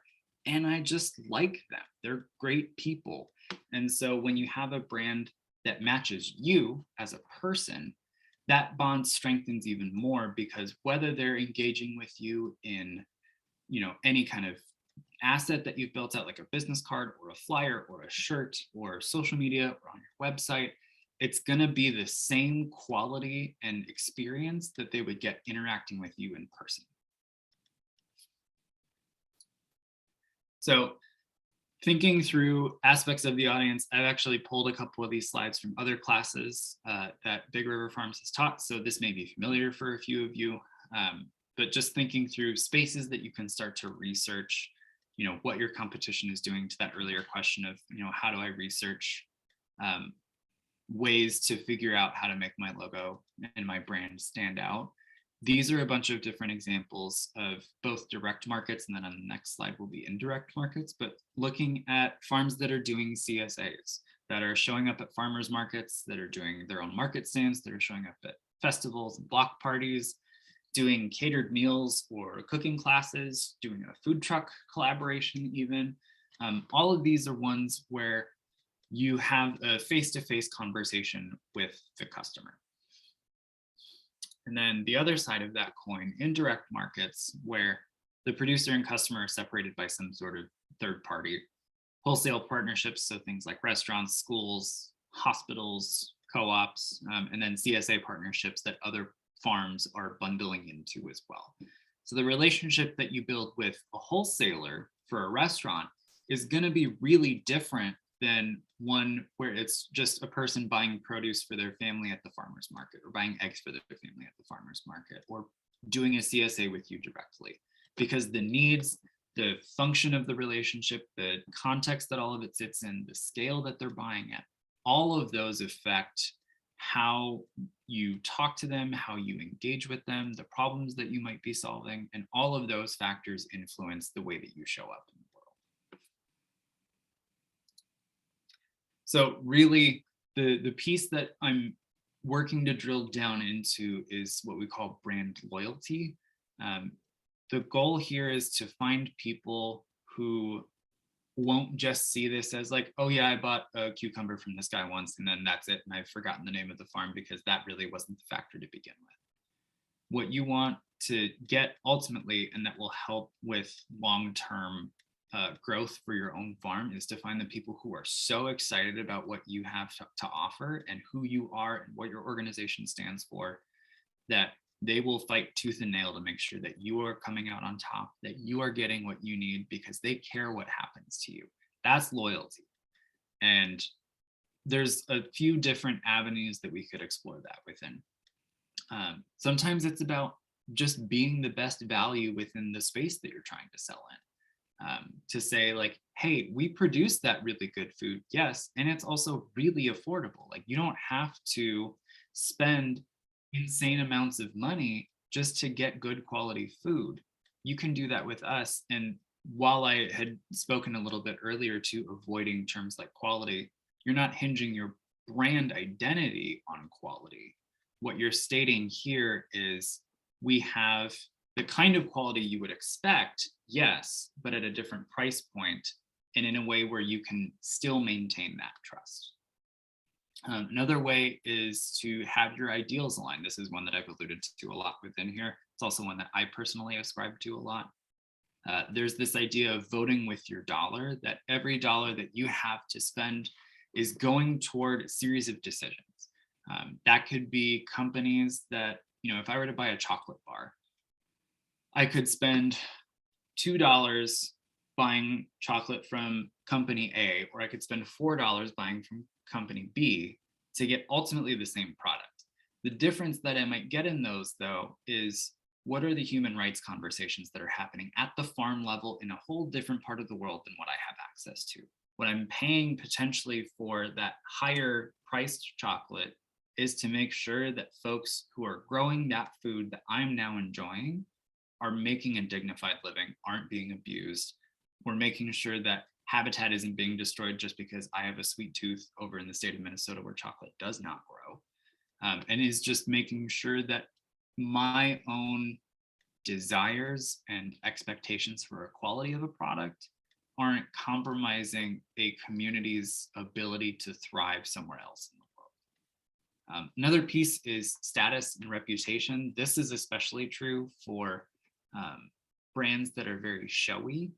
Think luxury cars, fashion. You want that label associated with it. And Mighty Axe Hops was actually in some ways an example of this, because breweries could say, hey, we're doing a collaboration with a local hops farmer. And isn't that super cool? Don't you want to come and taste what local hops are like? That doesn't touch any of these other qualifiers that we're talking about here. It's talking about creating a unique experience and saying we have the ones who have the means to create that experience for you. So if you are wanting to explore different methods of getting the food that you're growing out there, this is a way that you can pin some aspect of your brand on that to say, like, you're not going to get this experience if you just go pick a random cucumber up at the grocery store. Like, you have a whole different way of engaging with the food here. So come and check it out. Promise you won't regret it. It's going to be a fun time. Another piece here can, in some cases, help with brand loyalty. So in some ways, it's also just expected to have good customer service. But if you have really good customer service, that can be a way that someone sticks around, that even if it's a little bit more expensive, man, do I feel taken care of every time I go and visit this farm at the farmer's market. They're always super nice. They ask how I've been. I was there 2 weeks ago, and when I showed up today, I had mentioned before that my dog was having surgery. They remembered, they asked how my dog was doing, thinking through what those aspects that you might naturally have already, how those show up, how they can show up within your brand, and how that can help create a loyal group of customers who keep coming back, who keep supporting you, and who you can then deepen that relationship with further, because that can be reciprocal. You can get just as much excitement and fulfillment from seeing some of the same people coming back because they love what you do and they love everything that you've got going on, as they would get from being able to go back to the same farmer and say, I love everything that you've got going on, and I want to just keep supporting that. I'm loving everything that I've gotten from you. It's delicious. I feel great supporting a direct farmer, all of that. So how do you create brand loyalty? Think about how your ideal audience will find you, buy from you, and experience your business. Create experiences around who you want to sell to. So like I had mentioned, the wholesaler for a restaurant is going to be really different than someone buying cucumbers and carrots and lettuce for their family for dinner that night. So if you put yourself in their shoes, really think about what are the needs that they would have to solve for, and how can I help with those needs? And then give your customers ways to support you outside of that direct transaction. This is especially helpful when you think about a website that people can be directed to. So if I'm a huge fan of Hmong American Farmers Association or a Big River Farms, whoever, I can say, hey, you guys should go check this out. Friends that I'm hanging out with at the bar, or friends that I am going to see, or family that I had mentioned this to. Go check them out. They have a website. It's really cool. Being able to share things on social media, similar kind of process, what I just described, and then merchandise as well. There was a surreal moment that I hope I never forget. I showed up in a brewery and someone was wearing a hat that had the Mighty Axe logo on it, the one that I had rebranded with. And then paradoxically, and by total coincidence, there was a different person in an entirely separate group at the same brewery at the same time who was also wearing a hat with a different logo that I had made, different company altogether. It's the first time, only time that I've ever seen two of my brands in entirely different spaces, industries wise, both existing in that same spot. And what that told me is those were folks that liked the brand enough to want to wear it. And that is the biggest compliment that you could get as a designer. It is the biggest compliment you can get as a business owner, because someone is willing to walk around all day with something that is going to potentially prompt conversation about who you are as a business. And that is just a walking billboard, as we call it. It's a way to get really cheap advertisement, and in some cases free advertisement, because they're ultimately paying you for a shirt that they're going to wear. So you can get all of the costs of producing that shirt or producing that hat taken care of by them buying it. And then anytime they wear it out in the world, that's you getting advertised. That's you getting support for your farm without you having to be in the room to advocate for yourself. And the reason that we want to build out all of these other aspects of the brand is when you have somebody who is a loyal customer, who does want to represent that brand, who does want to support you, the more that you can empower them and arm them with talking points, with the way that you want to be supported, the easier it's going to be to get more of those types of people coming back to you. So if you have a really solid brand, both in how you talk about yourself and then how you show up visually, that then makes it all the much easier for some of these other customers, and in some cases fans of yours, to then go out and spread the word about how fantastic you are as a farmer. So for those of you who have not created a name, this will be most relevant for you. For those of you who have, hang tight for a couple minutes, and hopefully this helps think through some other ways that you can talk about your brand, whether that's on your website or with flyers that you have, whatever it might be. But if you have not created your farm's name yet, there are some starting points that you can work from. You can use your personal name or your family name, a family member's name even. So I provide an example after each one just as a reference point. So Wilcox Family Farms as an example of that.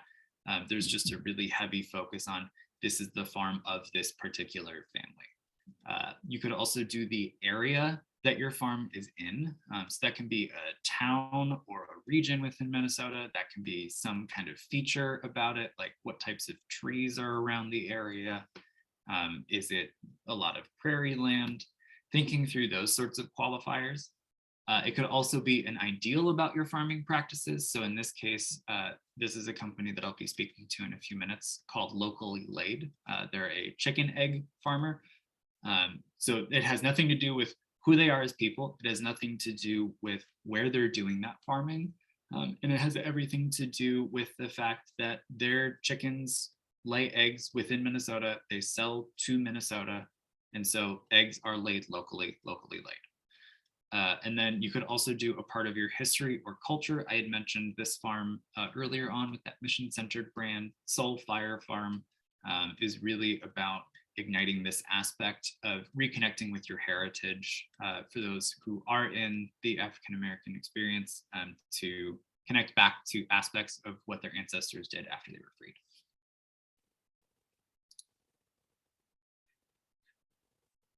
Sorry, sometimes Google Slides does not like me switching slides. So every now and again, I'm going to need to pop out and we will just jump back in. So branding considerations. Actually, this might not be the right slide. Oh, no, we're good. Okay. Okay, so things to consider when you are building out your brand. What needs are you answering through this brand that can be communicated out? What kind of problems are you solving for? Could you live with the final results of this operation, this exercise of building this brand out for the next several years, the next 5 to 10 years even? This goes back to that if you suddenly pivot before people have really gotten used to you and you don't provide a path for them to adjust to what that new brand looks like, it can be really jarring and erode the trust that you worked really hard to build over time. So when you do commit to your brand, it is a long-term relationship in some aspects. So you want to make sure that you're feeling good about it, that it answers enough of what you're needing right now, where if there are any drawbacks, you can live with those drawbacks for a little while. As you're building it out, show it to people, show it to friends of yours, show it to other farmers. Is this communicating what you're wanting it to? You know, have in the back of your head, this is what I'm wanting people to get from how they're interacting with this logo. This is what I want people to think about when they hear this name. Don't share those things initially. Just ask people openly, like, what do you think about when you see this? What do you think about when you hear this name? And then see how their reactions match with what you're thinking. And if it's different, start exploring further on what might be the gap between what they're seeing and what you're intending. And then lastly, and also mostly, what does your farm need first or even most? And how can a brand help to alleviate that? If you're needing to get the word out, then finding a brand that's going to immediately stand out from the crowd might be the most crucial thing. If what you're needing most is to really connect with your history, then naming and branding your farm in a way that honors and acknowledges that is going to feel the most true. And so you should go in that direction as well. But make sure that as you're thinking through that what your farm needs first and most question, that you're also considering these other facets of your business of, you know, what are the folks that I'm trying to compete against? What are they doing? Am I falling into a routine that they have all already joined in on? Are we all a bunch of family farm names? And so if I've come in and I'm also a family farm name, I'm just going to blend into that crowd already. So how do I become immediately distinct as soon as I step out there? So really successful brands, ones that have done these exercises, ones that have really thought about who they are, all of them have strong connections to their audiences in ways that really build that excitement, build that loyalty. Every aspect of their brand is consistent and authentic. When you get up into having a little bit larger of a brand where it's beyond a logo and you think about colors and fonts that you're using and patterns and different graphics, and even starting to get into how you might use photography or videos, You'll get what are called brand guidelines, and that'll make sure that anytime you use this pattern, it has to be in this orientation. Anytime you use your logo, don't do these things with it, because that will erode the relationship that folks already have to that image and just make it harder to engage with your company as a whole. It'll provide the same sort of rules that you would expect with a game that you're playing, or any kind of larger business interaction of just, this is what you can do, this is what you can't do. The difference is you'll be the one holding that rule book ultimately. So it will also be important for you to be a steward of those rules and make sure that you're also following them. And lastly, they have a clear understanding of who they are to their team, their customers, and their partners. This is the first time that I've talked about anyone that you might bring on and that you might hire on down the road. Your employees, your partners will also need to feel some amount of connection to this brand and make sure that it's matching up with what they want to be building their career into. And is this a company that they want to be associated with? All of those will affect how it gets proselytized out. If the studio that I worked with had a really bad branding identity and that was what we did for work, I would not be bringing it here. I would not be talking about the work that we do there. I would go in, get a paycheck, I would call it good, and that's it. But because I feel connected to who we are as a company, I'm out here also talking about how excited I am to be with them. And the same can be true for you all as a farm. Same thing that I did with Mighty Axe Hops, same thing that that person who had that hat on did, that he's excited to have the opportunity to talk about who this farm is and what they do. So in building a standout brand, look inward and anchor any decisions in the brand in what you want for your life and your business. Examine what your competition is doing and be distinct while also being true to yourself. Think about how you want to connect with customers and how can your farm inform different brand experiences that you might have. This slide is more a summary of everything we've talked about up until this point. But really making sure that you are honest and true to yourself and authentic across every aspect of this business, all the way through into your brand, and letting the brand be a tool like any other tool you would invest in for your farm. This is a means to you having long-term success ultimately.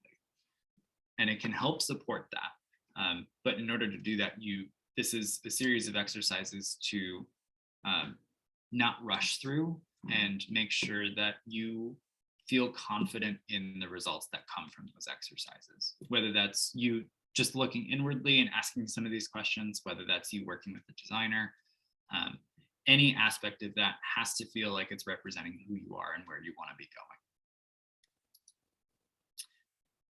going. I'm going to get into this in a second. I have talked a good amount, so I'm actually going to, rather than having a slide for it, I'm going to take a beat and just open the floor up. Is there anyone that has questions with what we just talked through?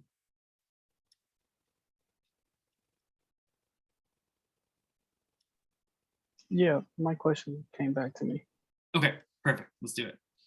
I mean, you talked earlier about how changing a brand or needing to early on could alter how people interact, how they kind of view you and see it changing. I'm just wondering, because at the same time, I feel like people go through rebranding all the time. So I only say that because I feel like it's, and correct me if I'm wrong, but I feel like we should have the stance of not to get hung up on the first iteration of a brand to the point where we don't actually have anything, right? Because we want to get started and have people relating to us in a way, like you said, when we're not in the room. So, yeah, I just want your thoughts on that. Yeah, and this is a totally fair question. And especially as you're starting out, this is a really delicate balance to strike of what am I comfortable going out to market with? What is something that I could live with for a little while? It might not be perfect right off the bat. It might not fully represent what you're after. And to your point, companies go through rebrands all the time. at large. I should also qualify that the same companies don't go through rebrands really frequently. So even though you see rebrands all the time, this person just changed their logo. You know, Pepsi, when they rebranded 15, 20 years ago, they spent $1 billion on that rebrand. When you think about the logo design and all of the legality associated with it, like it's a huge undertaking. So anytime that you do go through updating that brand, and we actually have a spot to talk through some of this in a little bit, but this is a totally fair question to ask now, that it is an exercise that you should be comfortable with at a certain point, to your point. You don't want to get so, to use your words, so hung up on making sure that it's dead on, that it's right this first go around, that you actually get stuck in not having anything. That's absolutely something to avoid. So really what you're looking for here is a balance of, this is a solid enough footing for me to work from, where I feel confident that it represents where I'm at, it represents the qualities that I'm looking for, the business that I'm after, enough that I can then eventually get funding back. And in 2, 3, 4 years from now, I can look at updating that, or I can look at finding a new way to represent this brand. And I'll get through a little bit of what that path looks like. But this is a great question. It's also the studio that I work with deals exclusively in this kind of space. So it's a company that already has some kind of brand out there in the world. They may have gotten more funding. They may be trying to delineate themselves better from the competition. And so they come to us and say, we need help. We're stuck in some capacity, or we have a ceiling that we've hit with how we can grow within the industry that we have. We need support. We can't do this ourselves, please help. And the biggest thing that you can do for your partners, for your customers, for any staff that you have by the time that happens, is to give them a path between where you were and where you are now, and provide reasons on why that change took place to begin with. That is like foundational to any rebrand that takes place. There will always be reasons shared as to why that rebrand took place, why that brand update took place. So that can even be a reinforcing aspect to how strong you've been, that the need, and I saw this the other day, the need to go through a brand update, whether that's just refining some stuff that is mostly there but not quite working, or you got to start from scratch and really just rethink who you are now, because the brand that you showed up with in the world initially isn't matching what you're doing now, it isn't matching the size that you are. You might have changed some of your values to match with what industry you're in nowadays.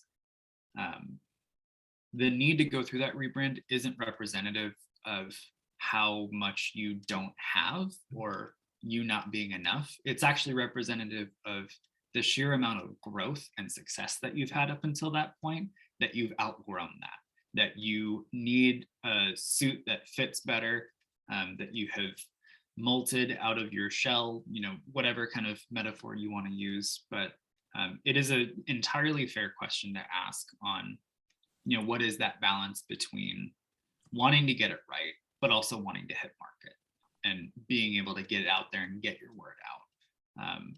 And that's going to look different depending on what your budget is, depending on the timeline that you can be working in, depending on what seasonal constraints you're working against. So sometimes you do just need to move. And the piece that I would drive home with this is make sure that if you are under some sort of constraint where you have to go to market before you feel fully ready, that you can stand behind what you are going to market with and feel like it covers enough. And then where it doesn't cover, you're already aware of that and you can speak to those things, or you in your heart of hearts why it's not where it needs to be and what that may look like in the future.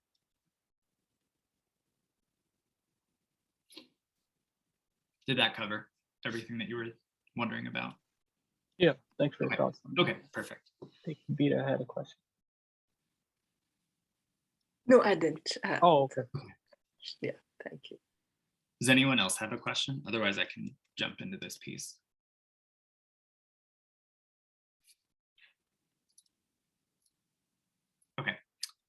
So this is a quote that we use at my current job pretty often. Anytime we send out the first round of, we've done a lot of strategy work to figure out who you are as a company, what your competitors are like. This goes out with the first time the client is seeing a new logo. And we'll do several different directions. We'll say, if you want to go with this kind of logo, this is how all of that could look. If you want to go with this one, etc.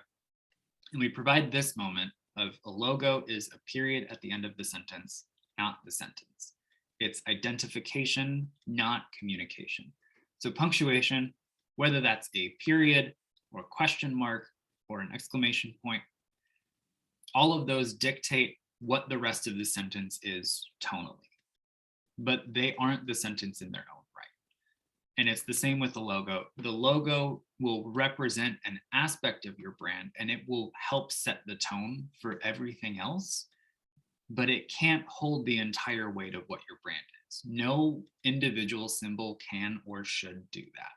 So as you're building your brand out, be mindful to not try to pack too much meaning into what that logo is, and recognize where some of these other aspects of your brand, of your history, of your story, where all of those can come out that can be beyond the logo. Similar to what I was talking about with those of you who have named your farm already, those starting points for a name may still come up in your brand elsewhere. It just may not be in the name. Similar thing here with the visuals. Some of that symbolism, those images that you want to showcase and have represent who you are, there may be other avenues for those to show up. It may just not be in the logo. It may not make the most sense for it to be in the logo. So this comes from a man named Sagi Haviv. He is one of the main partners at a firm called Chermayev and Geismer and Haviv. They have done branding for some of the biggest brands in the world. Some of them you may not recognize, some of them you may, but it's everything from Showtime to Univision to Mobile to Chase Bank, NBC. The big one that I want to be talking about is actually the simplest symbol on here though, and that is up in this top right corner. And this I want to focus on partly because I personally enjoy the brand, but more so because it is the simplest symbol here and it speaks to how your logo doesn't need to hold everything. It just needs to hold enough to get people's foot in the door. This is National Geographic's logo. So Chermayev and Geismer and Haviv did the larger design system, the overarching brand identity for National Geographic as an organization as they continued to grow. So National Geographic, decades long, super famous world magazine. It is the envy of every photojournalist if you can get on the cover of it. And it is always marked with this yellow frame around the border. This immediately stands out within any magazine rack that you would see this on, no matter what gossip or long form interview about celebrities, any of that, this will immediately cut through the noise, no matter what image is present on here. And so there was a strong association when it was just a magazine with this frame. National Geographic then started to grow. They got into television, they got into experiences, merchandise, classes. And when you have a brand that is built around one thing, and then you start to glom on other businesses and add on all of these different functions, in a similar way to what we were just talking about from your question about, when is the right time to update the brand, they outgrew what just the magazine could hold, what just that identity could hold.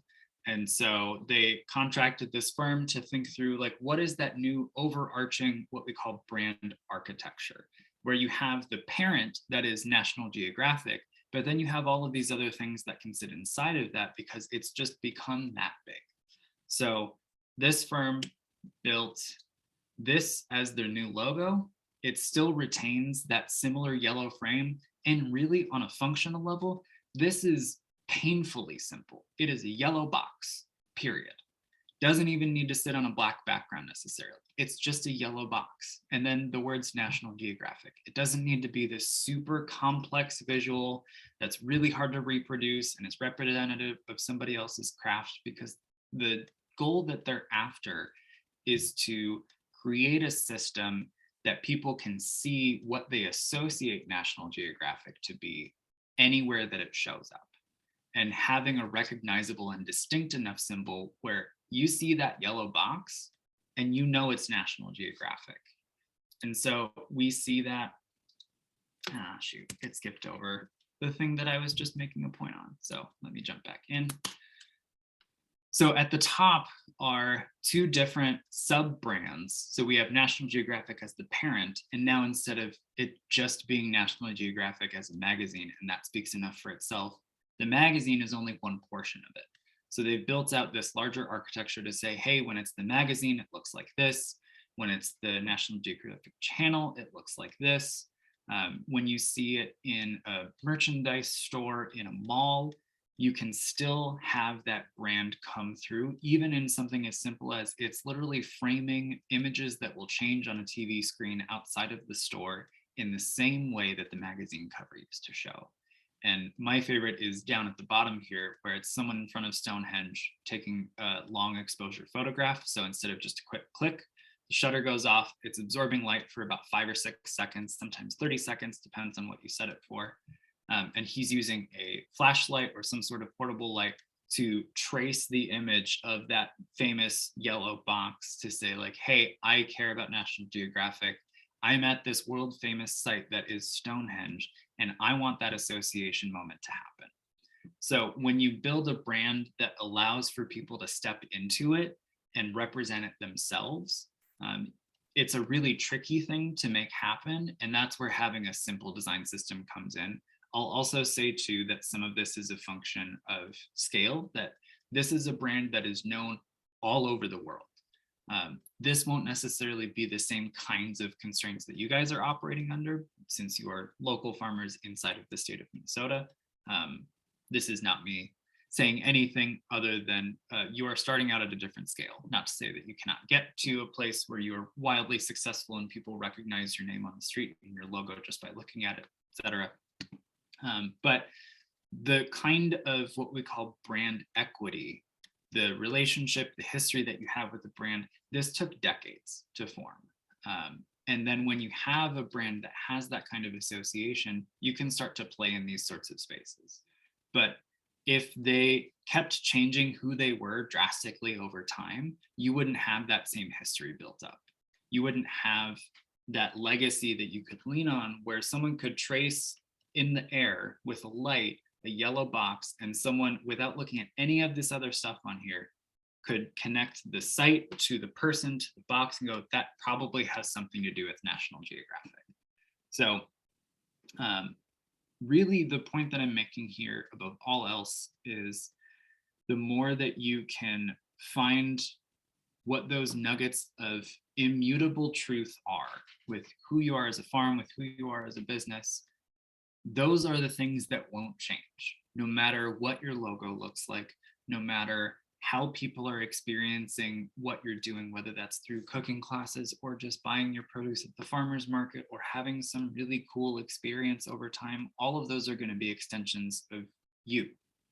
All of those experiences that we have with this National Geographic brand are extensions of this yellow box that they associated with over years of going into the bookstore and seeing National Geographic on the cover and hearing about this super famous photo that was taken and just seeing that yellow box over and over and over and over. The more that you can build that equity, that's when we talk about loyalty at the end of the day.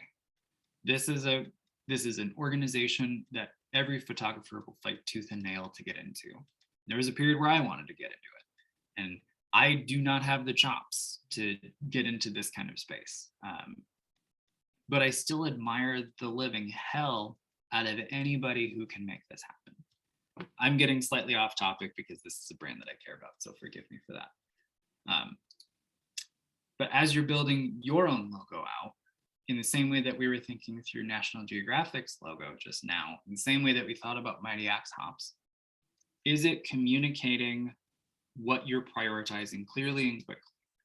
All those questions that you asked about yourself, all those questions you ask about your audience and what they're needing and what you can solve for. Does this symbol, does this way that I've written my name in text, does that help even subtly speak to some of those things? is it is easy to understand at small sizes as it is at large sizes. So thinking about that scalability issue that I showed with Mighty Axe Hops, are you losing a lot of detail when you shrink it down? Because if you have a website, if your website is a tab in somebody else's web browser, that logo is going to be tiny, teeny tiny. And so do you lose a lot of detail in a way where it just looks kind of muddled? You don't really get what it's actually trying to showcase at that small size. Big consideration, does it already exist? Go do research. Google has a reverse image search is what it's called, where you can take an image, drop that into the image search bar. And similar to how you would search for text, it will search for images that look like that. Doesn't have to take a lot of time, but if you find an image that you like, or you're working with a designer and you are really set on this logo, taking 5 minutes to just make sure it isn't already out in the world is going to save you a ton of headache down the road. And then lastly, how easy is it to reproduce with vendors like a printer or someone who's producing apparel for you? If it's really complicated, you might lose detail because they just don't have the equipment that could capture all of the complexities that are your logo. It might cost more because you have a bunch of different colors associated with it, and maybe they have to have different types of equipment that handle those sorts of requests, and those cost more money. Are the colors that you have really closely muddled together? Or like with Big River Farms logo down in the corner, is every logo given its own space? And then there's even just a little bit of breathing room around each of those colors.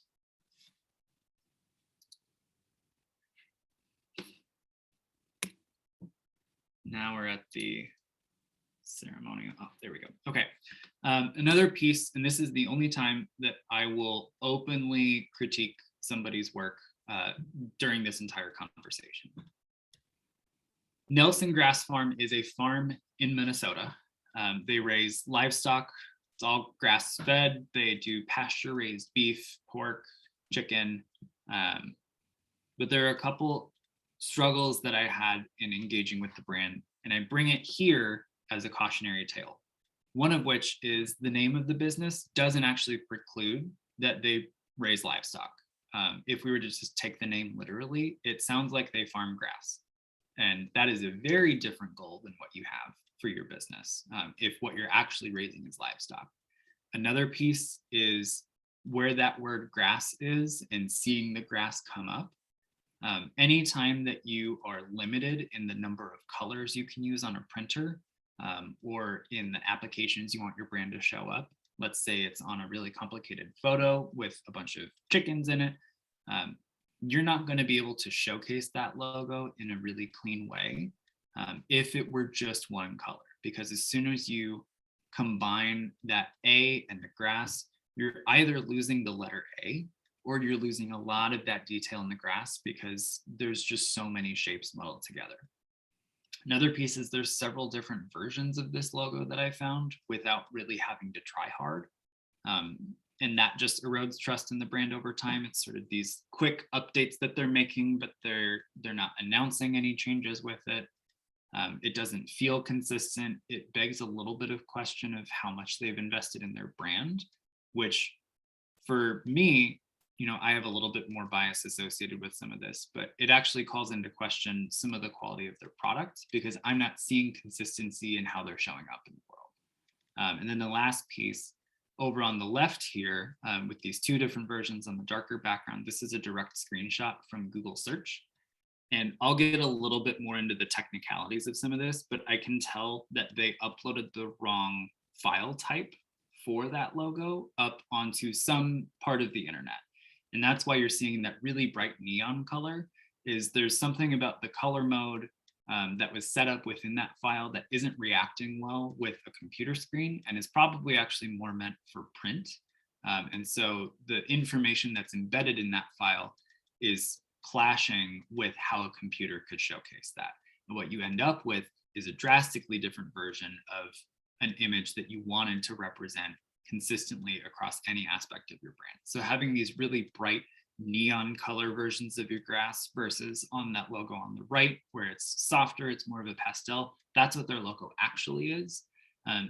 Anytime that you have a logo or an image or an aspect of your brand that reads inconsistently, it's going to chip away just a little bit of that trust every single time. And if you get to a point where nothing feels consistent, no one has any reason to personally invest their own time or resources into that brand. Okay, that is all I will say about this brand. I did also do some research within the site itself. They seem like very lovely people and great farmers who care a lot about farming. And the sad thing is for me, I don't get that from this logo. And I want that because it's a great story that they have, but this doesn't invite me in. This doesn't tell me that I should go explore more. And that's ultimately what you're wanting with your own logo, especially like I found this by searching farms in Minnesota. Like there wasn't even a specific look that I found. And then once I found Nelson Grass Farm, I started to do a little bit more specific digging to get into some of these logo nuances that I'm talking about here. But I didn't seek them out openly. I happened upon them. And that's how some people will find your farm. And so the more that you can make sure that when you're not in the room, like they are right now, that there's not a reason for me to question anything about what they have to offer. Now, conversely, this is a different Minnesota company. I had alluded to them a little bit ago. We'd already seen a little bit of their logo. This is a company called Locally Laid. There are several pieces I want to speak to here. One is their logo is really simple. It's really clean. It's simple to understand.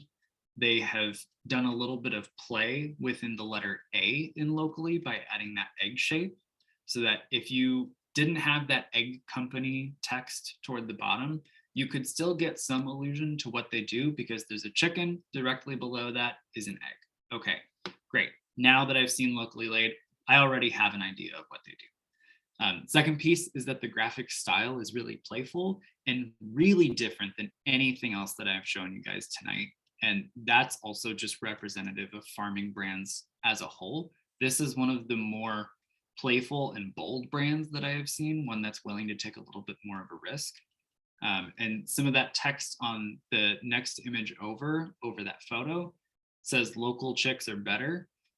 There's a wry sense of humor associated with some of this too, that actually caused somebody to write a letter saying how offended they were by all of it.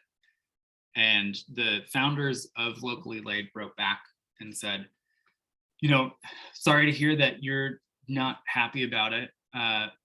That's unfortunate. What I'll also say too is none of this is actually any weird connotation. Our chickens are all raised in Minnesota. We sell in Minnesota. So these eggs are locally made. They are locally laid, that you can buy them, you know, an hour and a half away from where our farm is. Local chicks are better because they're not having to travel thousands of miles just to get you an egg like a lot of eggs at the grocery store do. You might not have an egg that comes from within 800 miles if you just buy this sort of nondescript bottom of the barrel dozen of eggs. They could be coming from wherever, but here you know that it's coming from Minnesota. Another value add that they have here and that I did a little bit more digging on is Locally Laid is actually also an aggregator of other chicken egg farmers. So these farmers can focus on growing and raising these chickens, raising these eggs, but not have to have the same level of brand investment to compete against a Locally Laid. They can sell to Locally Laid. And then Locally Laid has all of the partnership infrastructure to then maximize how that farmer can then get paid good money for the products that they've produced without having to do all of that legwork to then get out there themselves and reinvent the wheel. I adore this brand. I buy these eggs anytime I can get them. They're also just super tasty. So across the board, like the brand experience all the way through to the product feels true. It's invited me in. I happened upon this brand because I saw them at the grocery store and they immediately stood out to me. And I was curious enough to try it out, loved the product. And then as I started digging in more, I learned more about the story, more about what they're wanting to do with their farm and their whole operation.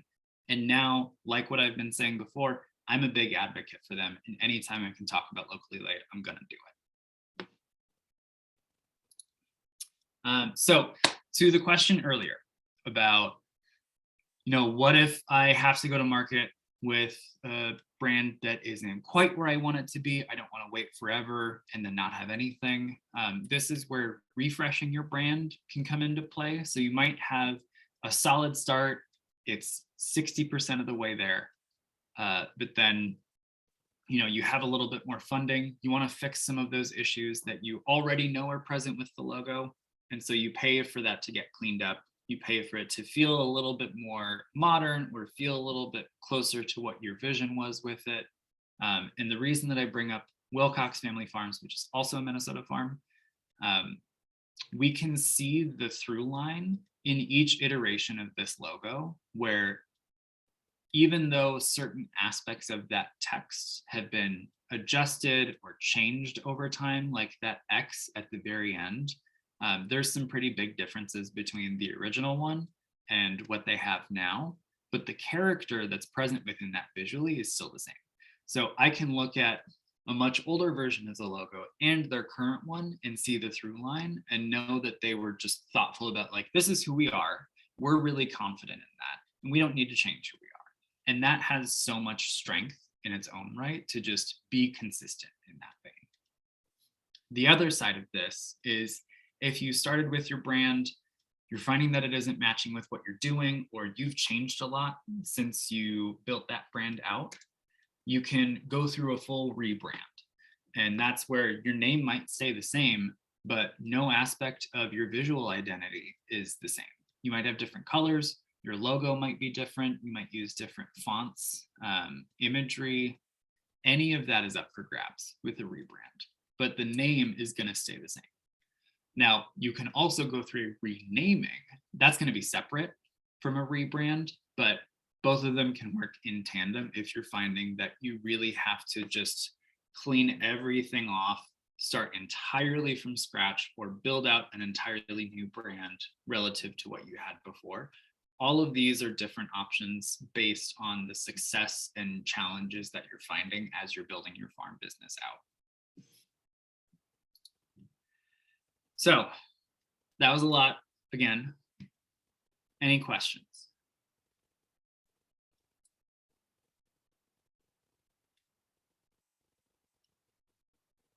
Okay.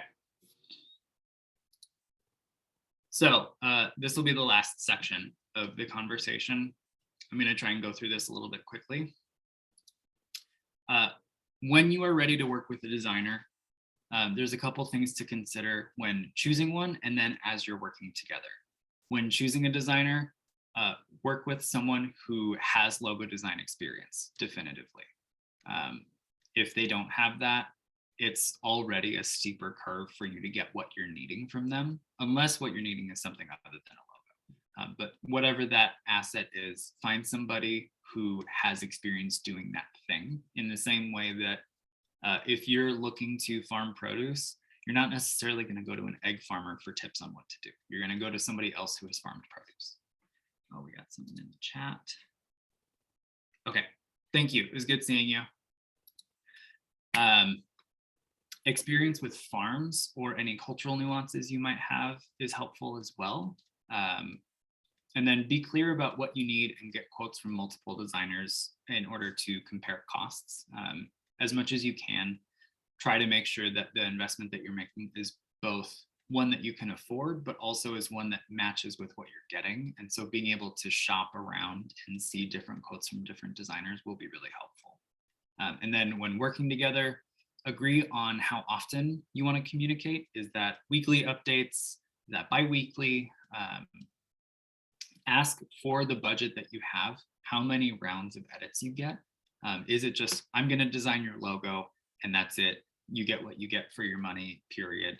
Do you get one round of revisions to that where you can provide feedback? Do you get 3 rounds? Do you get 4?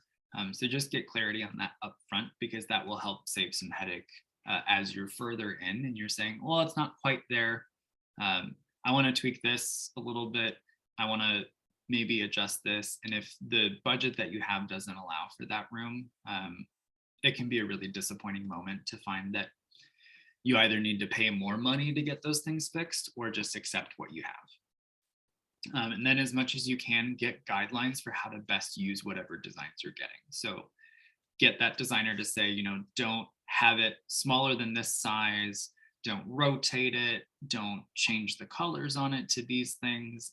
Any kind of rules that you can get around that will be good both for you and then for any future designers or other partners that you work with. Working with vendors, like folks who will print business cards and flyers for you, folks who make apparel, anything for your farm stand. Research what they can do and make sure that they have a track record of that.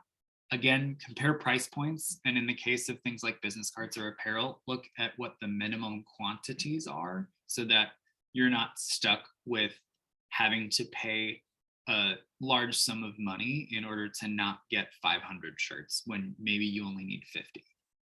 And then confirm what are called lead times. So that's the amount of time it will take before you get the thing back to you before you sign. So if they can say, yeah, we can do it, but it will take a month, but you only have 2 weeks in order to get that, you might need to find somebody else who has the capability to get it to you faster. And then when working together, ask what file types and color modes they need to use. Most of that is just technical specifications and things that I will provide in that glossary. Ask for a mock-up or what's called a proof before they execute. So, hey, you know, this is how it's looking mocked up on your shirt. This is what that flyer is looking like with where we're going to print it. Does that look okay? Before they get anything made, just so that you can avoid any costs associated with maybe a misprint or, hey, this isn't what I was looking for. And then get back to them promptly with any answers to questions that they may have. Some tools of the trade. This is something we talked about a little bit earlier. Adobe is the parent company for a number of products for design. I mentioned here Photoshop, Illustrator, InDesign, and Adobe Color specifically. Illustrator is going to be the best space for building a logo out in. And then Adobe Color is a fantastic tool that is good for creating different color palettes. There's different types of palettes that you can make. So you can have a bunch of different greens that all naturally work well together.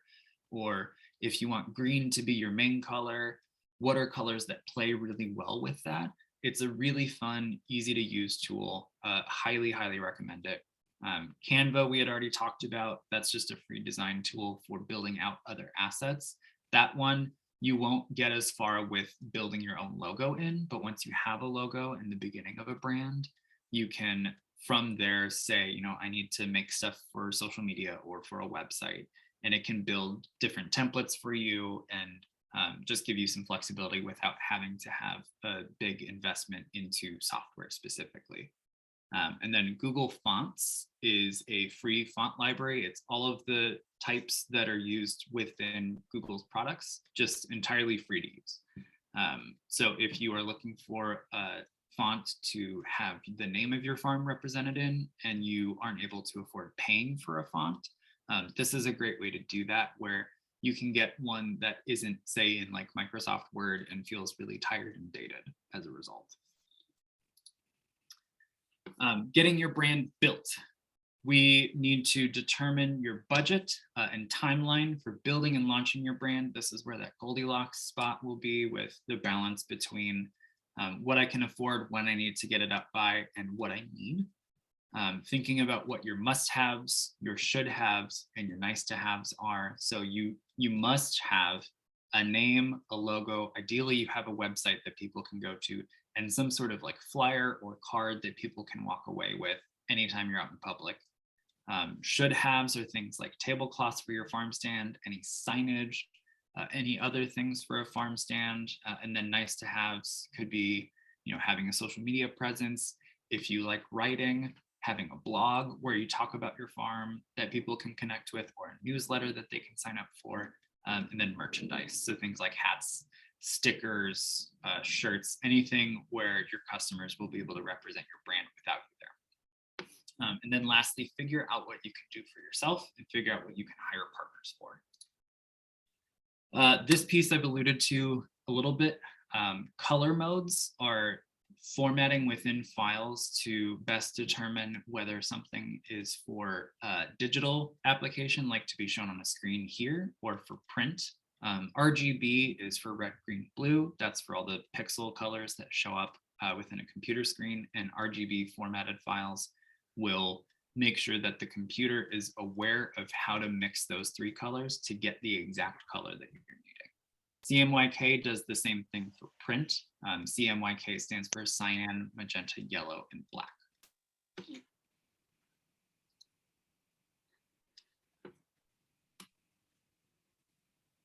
Here we go. File types, this one I will breeze through mostly because it'll be in the glossary, but there are different file types for the logos and images that you guys are going to be using. So getting some literacy around that will really help you all out as you're getting into kind of the weeds of all of the different aspects of your brand, and make sure that, especially when sending something to a vendor, you are sending them the right type of file, formatted in the right way, so that you can get back the best representation of your brand. And then ultimately what you should for sure go to market with, more than anything else, having a name for your farm and a story about where that name comes from, having a target audience and a strategy to get their support, a logo, both in full color and in a single color. So if you have more than one color, making sure to have one that is just one color in both RGB and CMYK formats, so that you can have it uploaded onto a website or printed on a business card with equal success. It will look the same between those two, and you won't have any erosion like what we saw with that grass farm. The different fonts that you want to use. This one is maybe a should have, but is really helpful to have in place, where when you're calling out text in really big letters, is that font different than what you're using for more long form text that you're writing out? And then primary and secondary colors, what are the colors that you use most? How do you use them? And then in what combinations might you use them?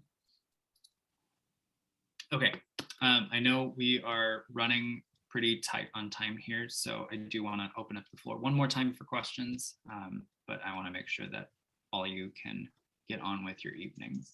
So are there any final questions that came up? I don't have a question, but I wanted to say thank you for sharing all this information. This is very valuable. Good. Thank you. I really appreciate that.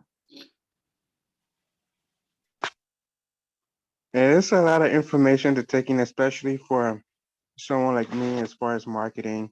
Sure. Being a strong point. And I can see why businesses have separate departments to help with these things and stuff like that. Yeah, it is. It's definitely a lot to take in. What I can also do too, I'm happy to just share this presentation so that you all can have it as a reference point as well, if that's of interest. So Matt, you let me know what makes sense in that vein, but I'm happy to share this out. Yeah, thanks, Justin. We can definitely do that. We can share the slides out, and we'll also share out the recording too for folks who couldn't attend tonight, or anybody who's here too. If you just want to re-watch parts of it, it'll be up online. Okay. Mm-hmm. Any other questions? Okay. One final piece that I want to close with, which is why I am in this business. I've been here in branding in one capacity for another for almost 9 years now. These conversations are why I'm here. It's finding ways to help others who have really solid businesses, who have things they want to do with their lives, tell the best version of that story that they can. So I am just so sincerely grateful to Becca, to Matt, for giving me a platform to talk through this tonight. Really grateful to all of you who have showed up to hear about it. I can talk about this all day long if you let me. So I'm glad that this had a time box associated with it.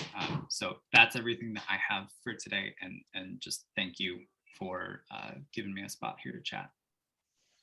No, we are more thankful for bringing this information to us. So thank you very much. You're welcome. Indeed. Yeah, thank you so much, Justin, for sharing your story and your passion and your expertise. So great to have you. Good. Good. And if any of you have questions as you're getting into the thick of it, Matt and Becca have my email, so I'm happy to answer anything that comes up. Thank you. That's what I got. So thank you. Thank you so much. Thanks, Justin. Okay. Have a good night, everyone. Good night. Thanks. Bye. Good night. Thank you. Gracias, Andrés. Gracias. Bye, Thanks, Andreas. Bye, Mario.